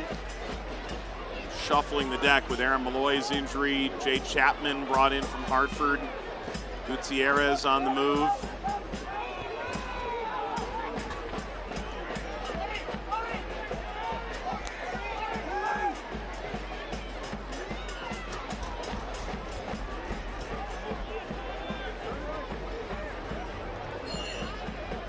Good for Monterey Bay. They just can't get impatient and turn it back over.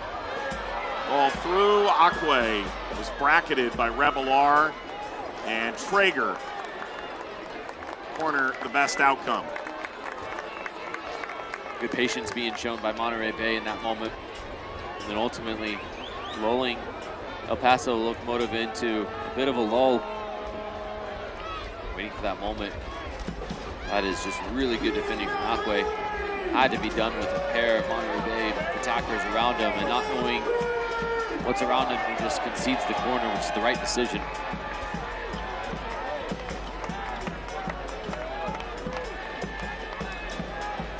Dixon, and quick distribution from Jamali Waite. Some of the build-up play,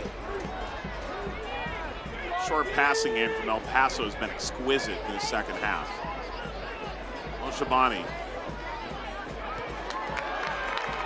And there's the letdown. The USL League One matchup kicks off September coverage on the CBS Sports Network. Players Shield holder Union Omaha visiting newcomer Spokane Velocity, first ever regular season clash. It comes to you September 4th, 9 p.m. Eastern, 6 Pacific on CBS Sports Network.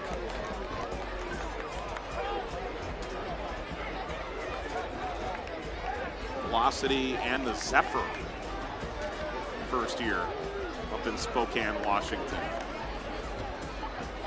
It's been a big hit. It has. Spokane really taken hold and a big part of the community.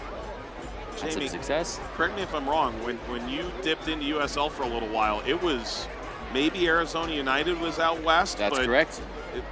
What Orange County at the time was? LA Blues. LA Blues. Yeah, was basically what Orange County were, yeah. But that was it out here. Oh yeah. I mean, the idea of Monterey Bay and Sacramento Republic and Spokane, and I mean, barren. Unthinkable. Barren out west. Not great for my frequent flyer miles based in Orlando at the time, but you know, I digress. Who wants to go visit California a couple times a year, you know? El Paso did 3 times in a week. Calvillo went for goal. You know he can do it from there, and instead Siaha reels it in. Like the pace being pushed by Siaha. It just is infectious to the rest of the group. Now they go again with a bit more emphasis. It's open at the top. A little outside back if they can push on. Alvin Robinson is too slow.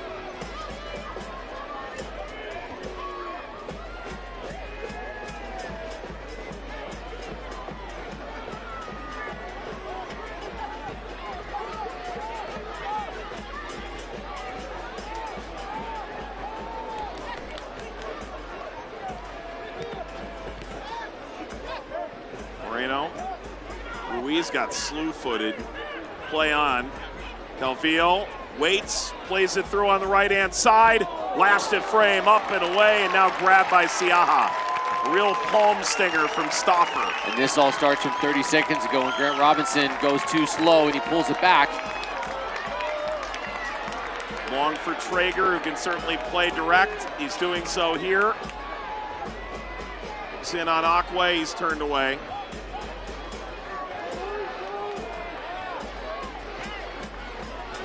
Ole. Donor.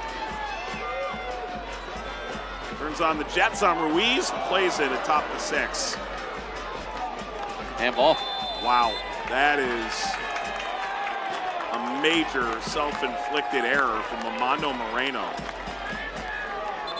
And look, it's the sleeve, right? That's what we talk about. Does it hit beneath the sleeve? Watch the right arm. As this bounces, it skips up. Yeah, that's a handball. I think it's just under the arm. I think it catches under the tricep first and then into the body. Yeah. And Moreno is making himself bigger. He's just mistimed the bounce. And that's a good catch from our assistant referee on the near side, William Ayton. And one thing worth noting, the new IFAB laws that we talk about with the Premier League, that's a new calendar season for them. So they're going by new handball rules about how the ball bounces up off the player. We're still going, as all leagues in the U.S. are, by the previous IFAB rules that were in place last year. So you'll hear a lot about that when you watch the Premier League or Serie A. But the reality is all the American leagues, NWSL, USL, MLS, going by the same old IFAB regulations. That's such a good point that you've made, and big reason why that is called. If the rules had been different, the adaptation that the Premier League has now and the rest of the world that starts in the summer, you're right, that may not have been called.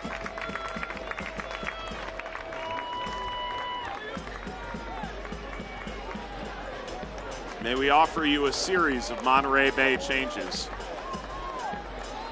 Xavi Nulati, you see Walmer Martinez, and Max Glasser is going to come in as well.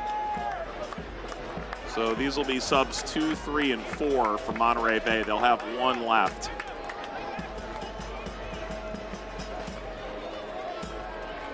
Grant Robinson comes off only his 8th start of the year. See the 26-year-old back in the mix. Moby Fair on a yellow card, relieved of his duties from here. Subs are brought to you by BBSI. And what do you think of the debut of Diego Gutierrez in this game? I thought Gutierrez was influential in the attack. I think it was spurts. I think as his adaptation to this group grows, I think so will his influence in the match. But I think that there's a lot to be excited about in the glimpses that we saw from Gutierrez and his partnership with Tristan Traeger. I'll be interested to see when you can get Martinez, Gutierrez, and Traeger on the field at the same time. But understanding that that acclimation period is still in process, that's why you see Gutierrez go just short of 70 minutes. And Traeger and Gutierrez played together last year in Charleston on the title runner-up team. So they bring a little bit of that, but first time playing together in quite a while.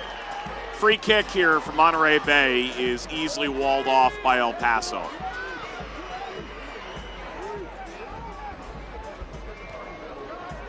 Win over Orange County, who are plummeting. 4 losses in 5. Miami, bottom of the table. This Monterey Bay team, only 2 wins in 16. El Paso trying to come away with wins against the teams they absolutely had to beat, including a couple on the road.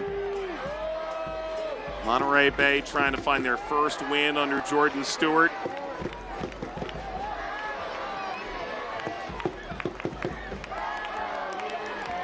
Group that came into the weekend tied for 8th and sits beneath the playoff line now with the other results of the night. Monterey Bay team that hung in away to New Mexico last time out, the top team in the West.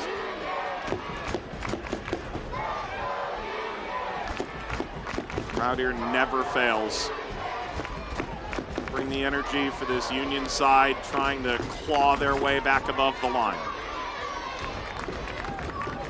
And make no mistake, El Paso's gotten a little bit closer. 6 points goes a long way.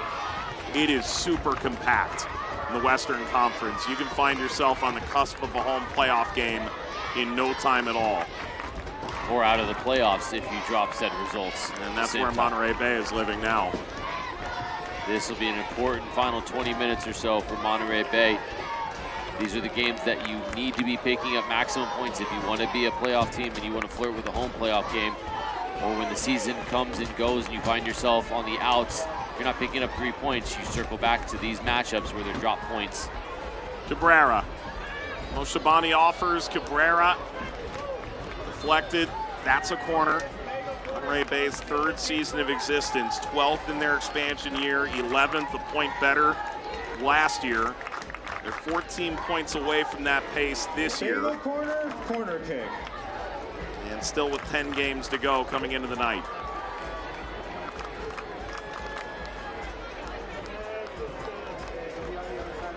And no one that we're talking to that's sort of flirting with the line right now is willing to put a number of points on it. What does El Paso really need to get into the playoffs? 45, maybe? Well, that's a long way to go. We start here. Corner for El Paso. Akwe was there. Dolenmeyer at the back post too. He kept it in.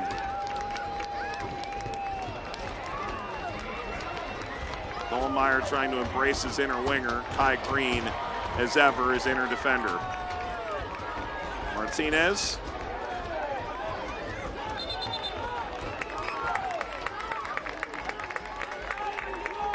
You miss 100% of the shots you don't take, and Dolenmeyer very rarely gets the opportunity to try to make somebody. Oh, this is a tough one to handle. Siaha did. That bounces up on the turf wrong, and you've got a real issue. Here's Nulati. Young and fresh legs into the game for Monterey Bay.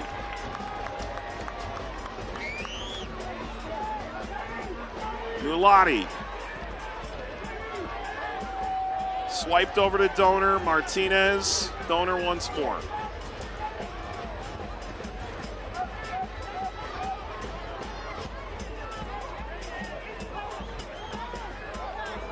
Got beneath Walmer Martinez.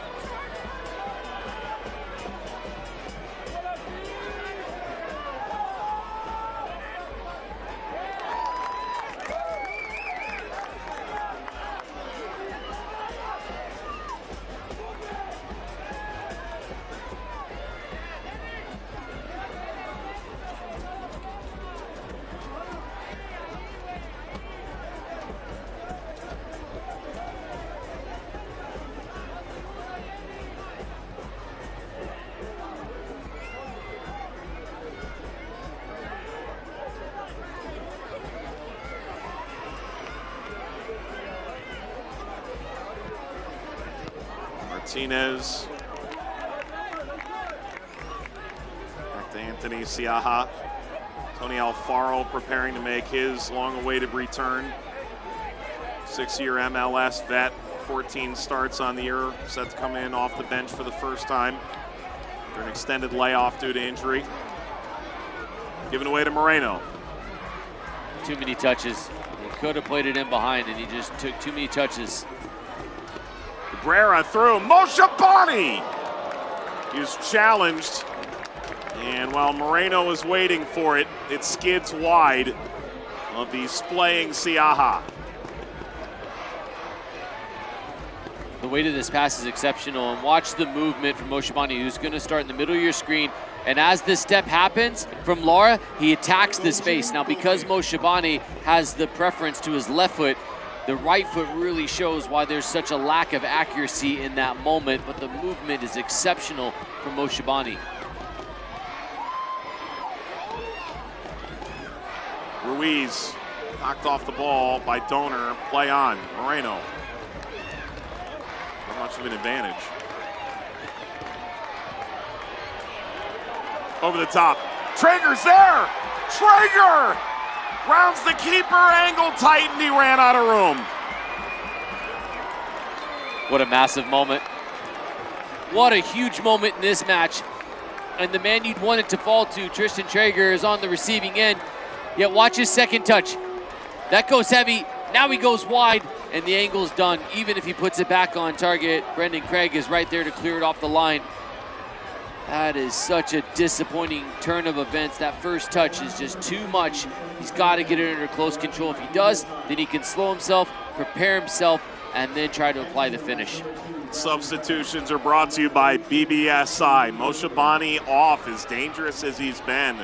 Bolu Akinyoti in his stead. Alfaro steps in for Craig, who's on a yellow card.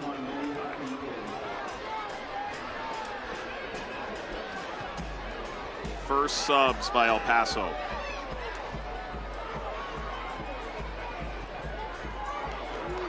Nulati.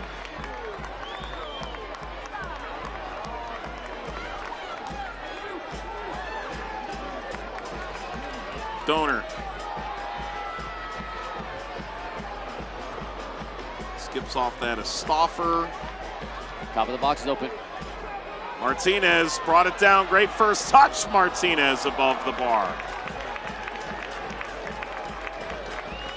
Can't watch the match? Turn on SiriusXM FC 157, North America's only 24/7 source for engaging soccer talk. Includes USL All Access on Tuesdays at 7 p.m. Eastern. We'll see your live matches from the USL, MLS, Premier League, and more. It's all on SiriusXM FC 157 and the new SiriusXM app. Really enjoyed this week's USL All Access. You and Devin Kerr having some really good conversations about where teams stand, where teams are faltering. What do we have to look forward to this week? Well, it was a 27-minute chat with Bobby Dooley last week. The GM in Phoenix covered a lot of ground there. Basically from the beginning to where they stand currently. That was really insightful. I make no assumptions until interviews are done, but I'm pretty confident there will be a substantive member of the Open Cup semifinalist Indy 11 on this week. Oh, wow, what a teaser. Where can we find that again? Sirius XM, what channel was that? 157? Yeah, as many caps as Landon Donovan has. Hey, it's a good way to remember it. What time is it again? Now that's a moving target. It's been a weird summer. One thing I do like about it too is you're able to find it on YouTube as well, a day or two later. Yep.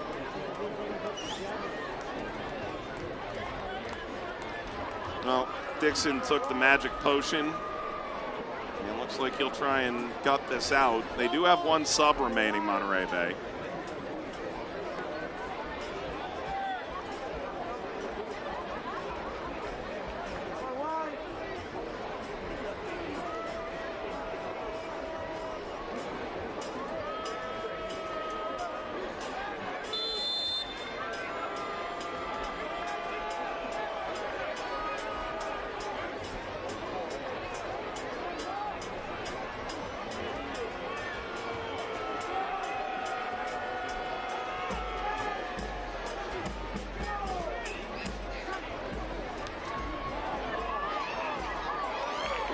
High green. It's a dangerous challenge. Monterey Bay is much better off for it. Nulati. Akwe got there. Coronado. These final 10 minutes are going to look exactly like two teams that are desperate for all 3 points. It'll be end to end. At times skipping out the midfield.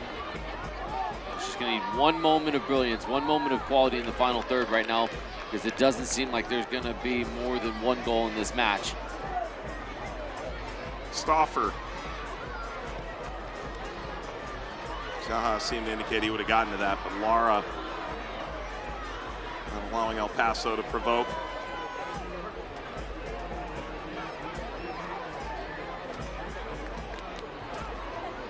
Calvillo.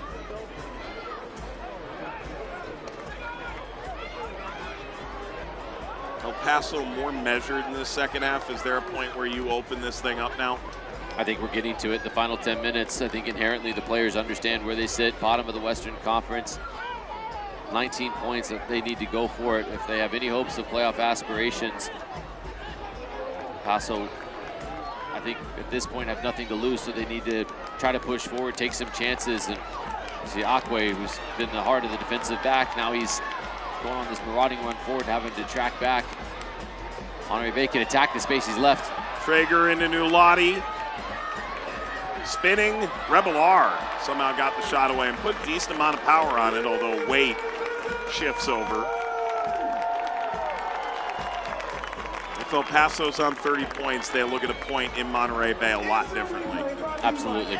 It's just the context of where you sit with there only being 10 games in the season, including tonight, left for them. They have to try to go and take risks. A point at this point in the season is not nearly the same as what a point Monterey Bay would be in March. Every game is a final, Wilmer Cabrera echoed again this week. Flicked ahead for Moreno. Able to withstand Ione. Moreno bouncing by Glasser. Back heel, Stauffer. Stauffer went for goal, knocked down off his line, snatched up by Siaha. What a big time save from Siaha. This is going to deflect, and when it does, it's going to change trajectory. Moreno should have passed that. He was too late. Ultimately, he finds the back heel to Stauffer. There's a deflection, watch it, and it changes angles. That's why Siaha isn't able to collect this cleanly. His body was taking him one way, but he had to recalibrate. He does a good job of reading the path of the ball and the change that it makes off of the defender's foot to be able to go at full extension. And he's in a bit of discomfort after that. He's managing to push through. That is a huge save. And if Monterey Bay go and pick up an additional 2 points, we're going to circle back to that moment. Siaha missed a game 3 weeks ago due to an arm injury. He was questionable going into a game and ended up missing It's the only start he's missed all season, so you wonder if that may have cropped up again the way he was latching at that right arm and shoulder. Either way, full extension from the Monterey Bay netminder, trying to protect the point and maybe more tonight. Monterey Bay have tons of numbers for it. Look how, this is an evens numbers game. This is 4v4.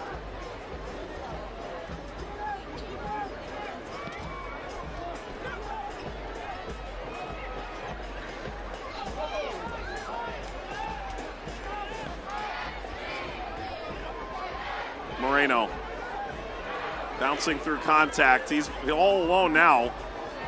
Lara went leaping in. Still it's there for El Paso. Reaching the end line. And the run of Calvillo coming to the near post. Stauffer settles for a corner.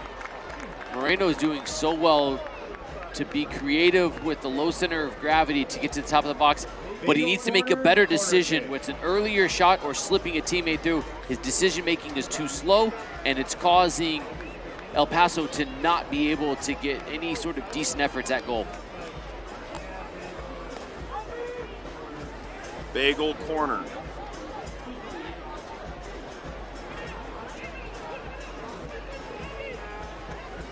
Corner kick. Bounce through, there's Martinez. Stauffer reserves. Akwe trying to chest it down, snaps it outside, Cabrera. Brilliant pass. Moreno had two options, both with their hands on their heads. The best was Calvillo. Go, Jim, go kick. And this is how close El Paso are getting to being able to steal all 3 points on the road. They've sat there and suffered defensively the pressure from Monterey Bay early in the second half. They weathered that, and now they're starting to take risks and get forward with extra numbers. Monterey Bay right now have to do a better job of not just having the thought in the back of their mind that they are the only ones that are going for all 3 points. They have to be cognizant of the fact that El Paso are selling out for all 3 points as well. These two teams have combined for 43 points, 43 goals this year. It's a little bit at a premium. Tampa Bay has 43 goals on their own. Charleston and Louisville both have more than that. So a scoreless stalemate, bad giveaway. El Paso runs forward. Akinyoti, a bit of slippage. Well, and that's the difference of a player who's just come in and not quite up to the speed of play. That is a big moment for El Paso, and Akinyoti unconvincing with his entry pass.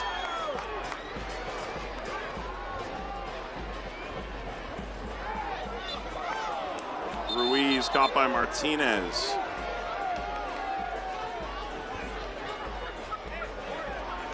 This is what it looks like. 8th is the final playoff spot. Orange County now and Monterey Bay level on the 28 points. Phoenix is snuck up to 10th, only 1 point out, and El Paso, 2 points here tonight would go a long way. They'd be just 6 points out. They've gotten all the results they needed tonight. With Orange County getting destroyed by Charleston.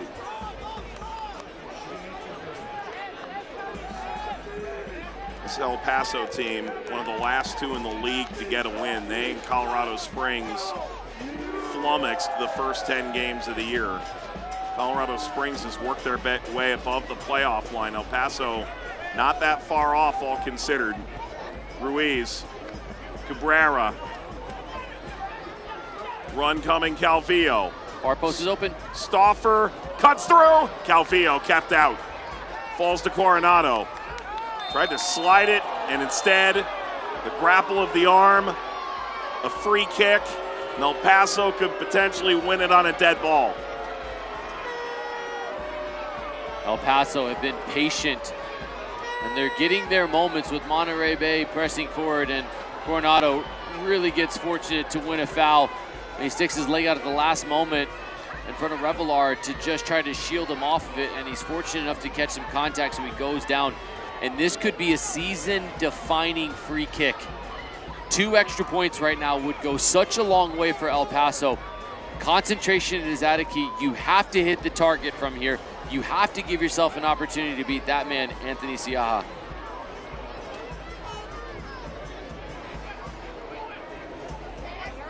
The wall is 5. Can you show any more respect to Eric Calvillo? He worked for many hours in Orange County on these exact moments. How many great moments he gave them. Calvillo went for goal. It's going to ring wide. Didn't miss it by a ton, and you can see just how much that moment meant. He played the mental mind game with Siaha, and he cut it back against the grain, and he absolutely has Siaha beat. Siaha doesn't see it until it goes beyond the wall. He's anticipating going up and over the wall.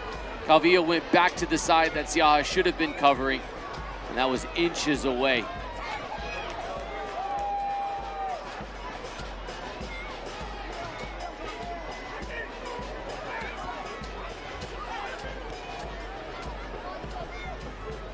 '90th minute now. Going to be a ton of stoppage in this. It's been a fairly clean night. Only 1 minute in the first half, though. That usually has a way of equaling out. Nulati. Donor. Steven Rivas waiting to come in for El Paso.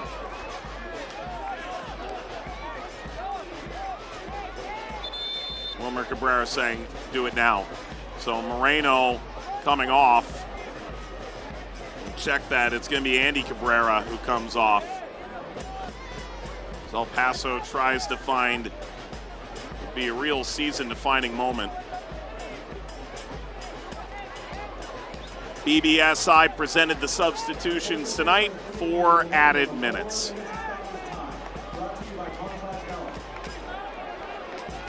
Just get the feeling there's going to be one more chance in this match for either side. And 2 extra points for either side right now could be season-changing. El Paso goes into a bye week. They may well walk out of this game 8 points back and walk back into the league at the start of September 11 points back. That feels mighty different from being 6 points back.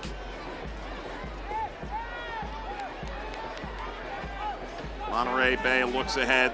They'll go to Miami, host San Antonio, go to Las Vegas, host Orange County. Their path in very much in their own grasp. You can see Jordan Stewart trying to get his first managerial win. Showing great energy in this moment. Another throw from Monterey Bay. That should be an El Paso throw in. And whether it is or it isn't, the argument from the bench brings a yellow card.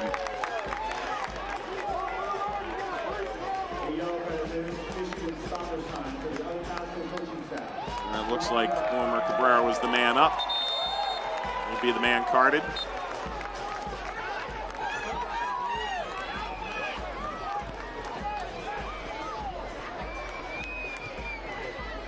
This game always had a frantic pace to it.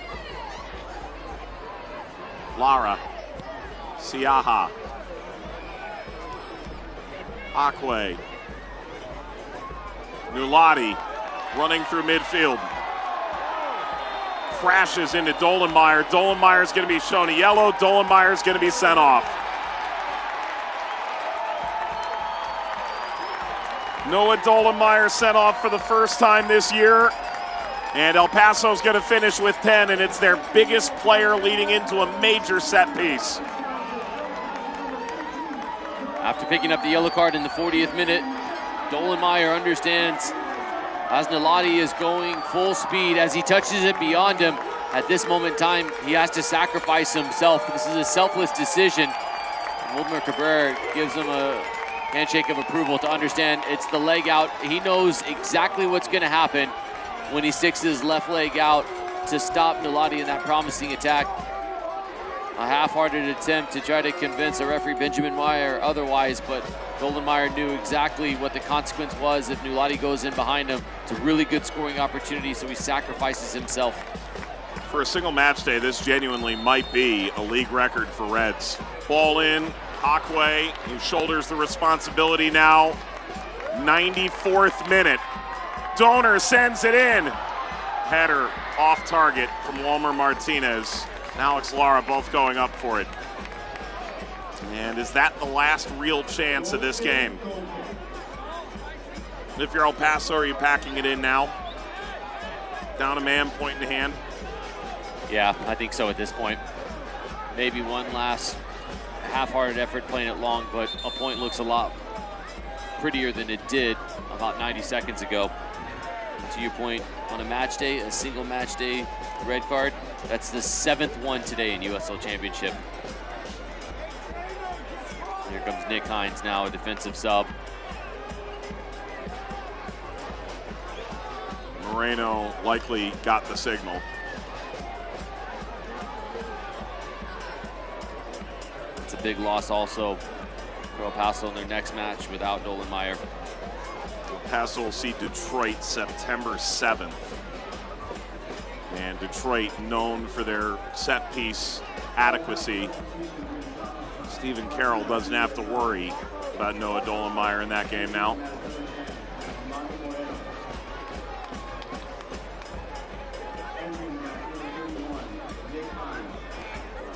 So Hines enters in. He's primarily been late game substitute.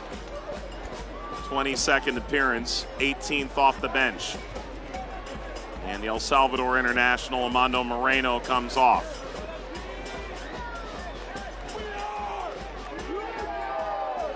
The last touch in play was at 93:15. So in theory, we've got another 40 seconds here. Lasts over Ion.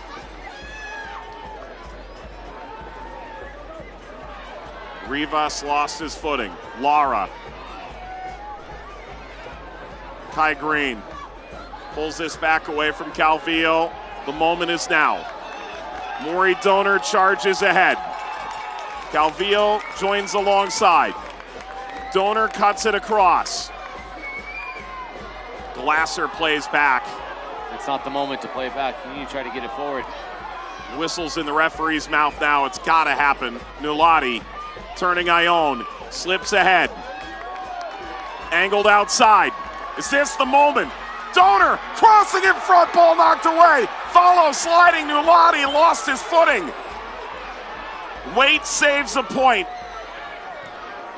Is it enough? They line it up again. Down the wing they go. Donor looks up. Chance for Nulati into the penalty area. Nulati end line. That gets out. That's a goal kick, and that should be that.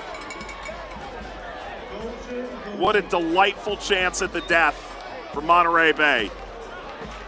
And a delicious rebound that falls its way to Nulati. There was questions about a penalty as Nulati's going to get there first, and it's a late challenge from Coronado, who he's second best to this. But both players leave their feet. Not sure Coronado gets any of the ball, but our referee Benjamin Meyer is sure of his decision. And now it's done. They both needed all 3 points. They'll both settle for one tonight. They give it their all. It finishes scoreless. El Paso remains bottom of the table. Monterey Bay fall beneath the playoff line in week 25. Hugs will be shared, handshakes will be shared, the points will be shared for both these sides, and both managers, as they walk back to the locker rooms, will certainly feel there were opportunities for 2 extra points to be taken. Neither team did that. It was a letdown in the final third from both sides. Half chances, half opportunities, nobody stepping up. It's not a coincidence that both of these teams find themselves below the playoff lines because they cannot take their opportunities in the final third and have a killer instinct to apply a finish. Tonight's man of the match is presented by Golden Memorial.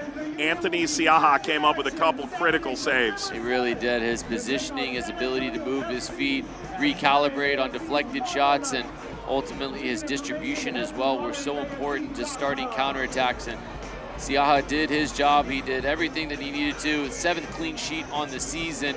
And a man of the match type performance from Anthony Siaha. The 21st ranked offense and the 24th ranked offense. It was written in the stars.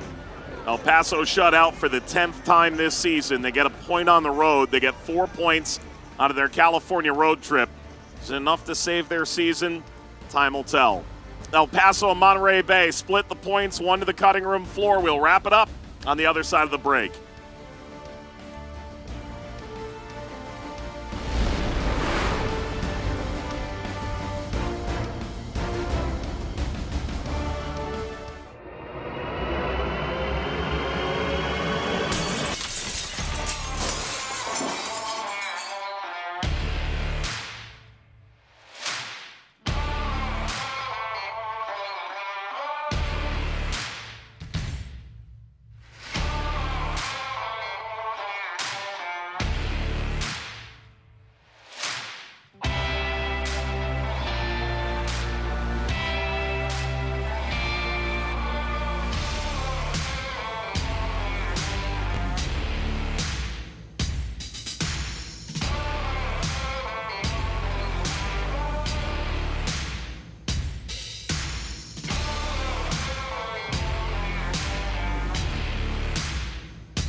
As Montage Health celebrates its 90th anniversary, we're taking a look at the past, recognizing how we started and where we are heading.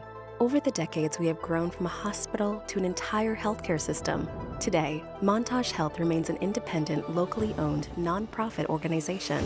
We are proud to offer healthcare services for every chapter of life. At Montage Health, our history of excellence is rooted in a commitment to our community. That commitment lives on today and for the next 90 years and beyond.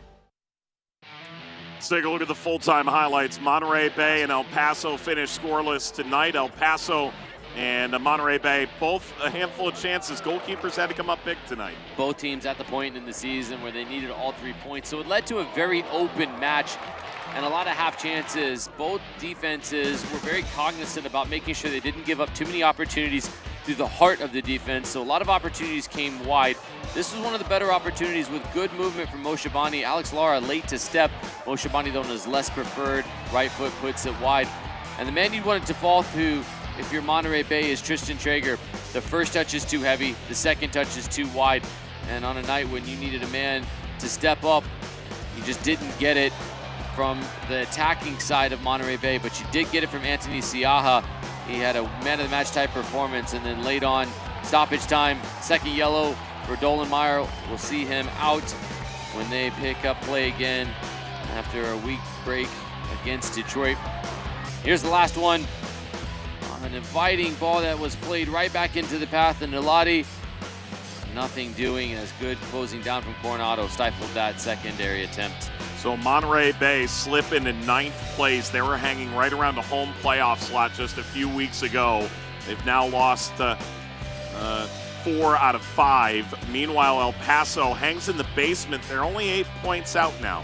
Yeah, but when you start to look at it, 34 games in the season, and that means opportunities are passing them by. They really needed to take some of those chances. It just didn't fall their way. It's not a bad point on the road against Monterey Bay, but at this point in the season, they need more than just a point here and there. Well, we aren't lying. We had a great time tonight. Back to school night here in Seaside. The mascots, the fans, a little bit of everything. But El Paso and Monterey Bay can't muster a goal this evening. It finishes scoreless. Both sides are beneath the playoff line with 9 to go. For Jamie Watson, our entire team in Seaside and beyond, Mike Watts saying thanks for watching and so long from Seaside, California. Good night. This copyrighted telecast of the United Soccer League Championship cannot be retransmitted, rebroadcast, or reproduced without the expressed written consent of the United Soccer League Championship.